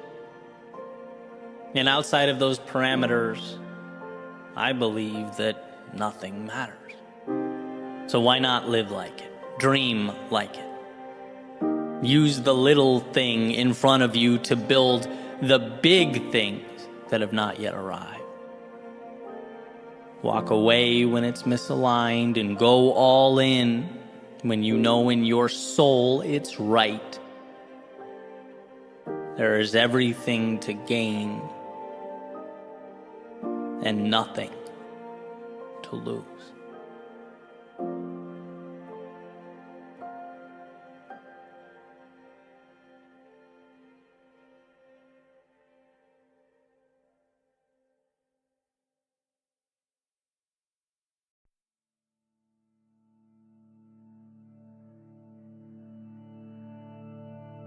I woke up, put my coffee on the desk, opened my laptop, stared at a blank screen, and a little button popped up in the top right corner.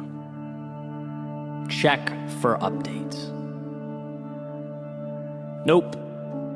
Ask me again later.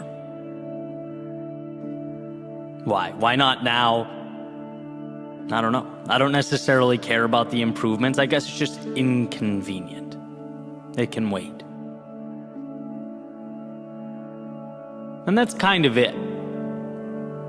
Let's face it, the laptop doesn't matter. The update in this scenario is not important. But bear with me, because I think what it stands for, and when you apply it to the big picture, does matter. Our proclivity to take less because less is convenient. Our predisposition to sell ourselves short because it's safer to leave so much of ourselves on the shelf. Because, well, things don't break when they're on the shelf. But you can't be both flawless and live your life. Because life comes with wear and tear. The value is the experience. And a flawless existence is void of experience, of stories, of adventure. There's a little parable about two seeds being planted.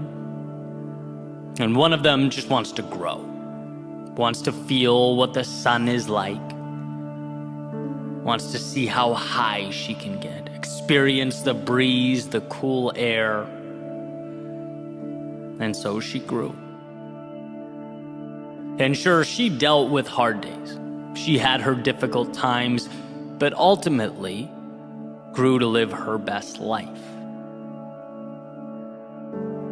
The other seed worried. Worried about leaving her home,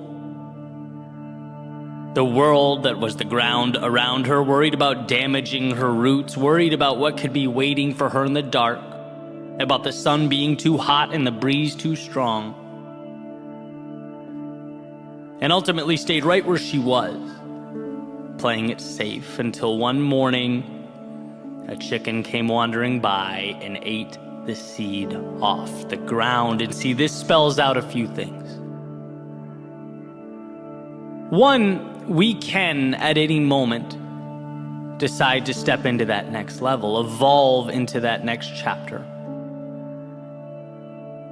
But also, not doing so comes with a cost. Sometimes a hidden cost. There's a tendency to think that preserving the status quo, because it's safe, is valuable.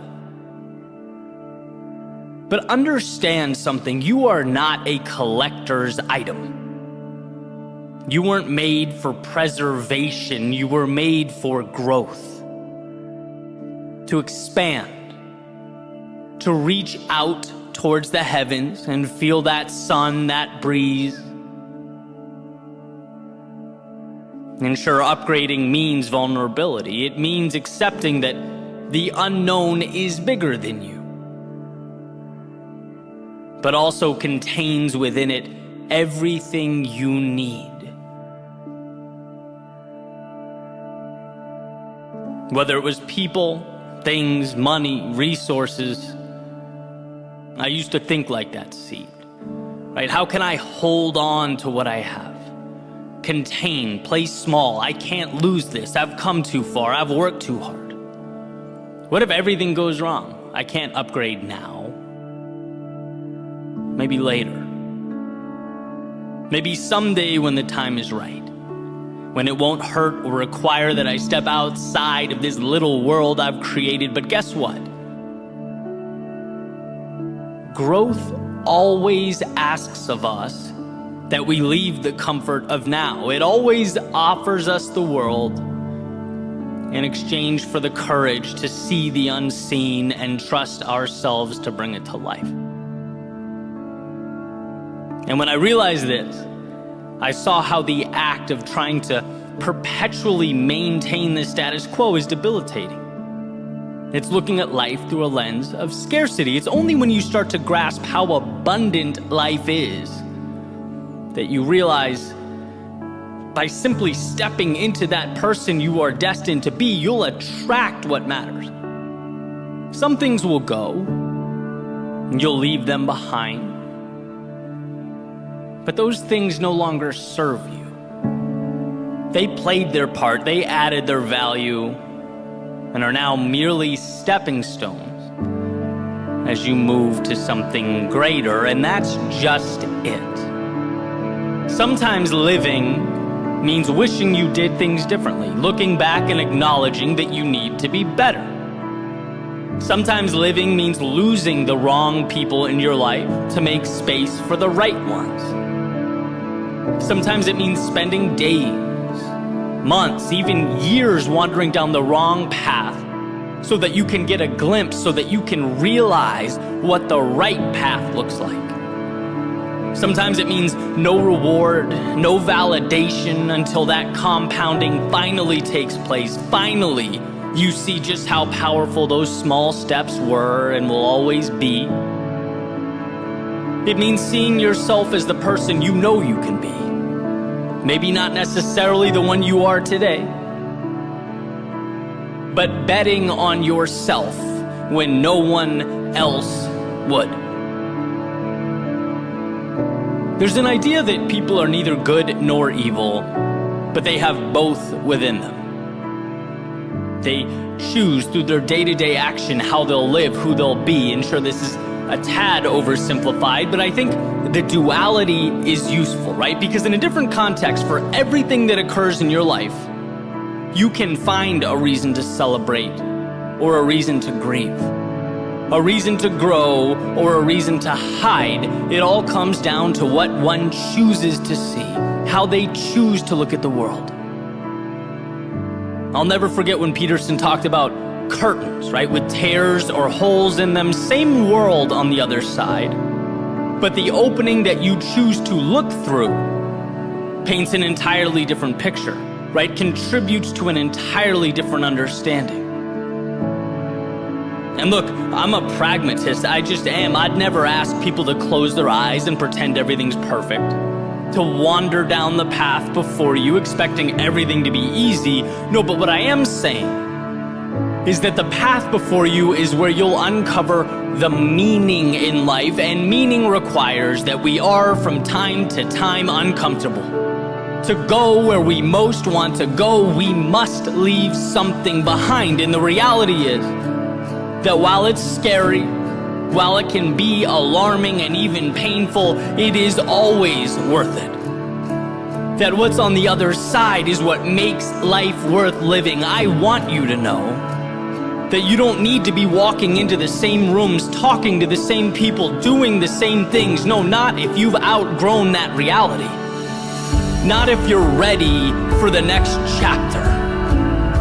So let's make a pact to view life not as an obligation, but as an opportunity. Something challenging but beautiful, mysterious but plentiful. Let's view the challenges along the way not as something going wrong or some kind of alarm, but rather an indication that you are doing something right. That you're stepping into the controlled chaos of your day-to-day, finding the courage to meet new people, try new things, take risks, evolve. This is what life is about.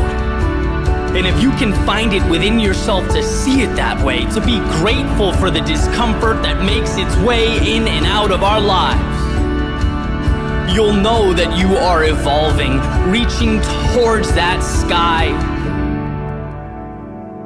Because the danger, as far as I'm concerned, is never what happens along the way. It's what doesn't happen, because we never let ourselves accept what the world had to offer.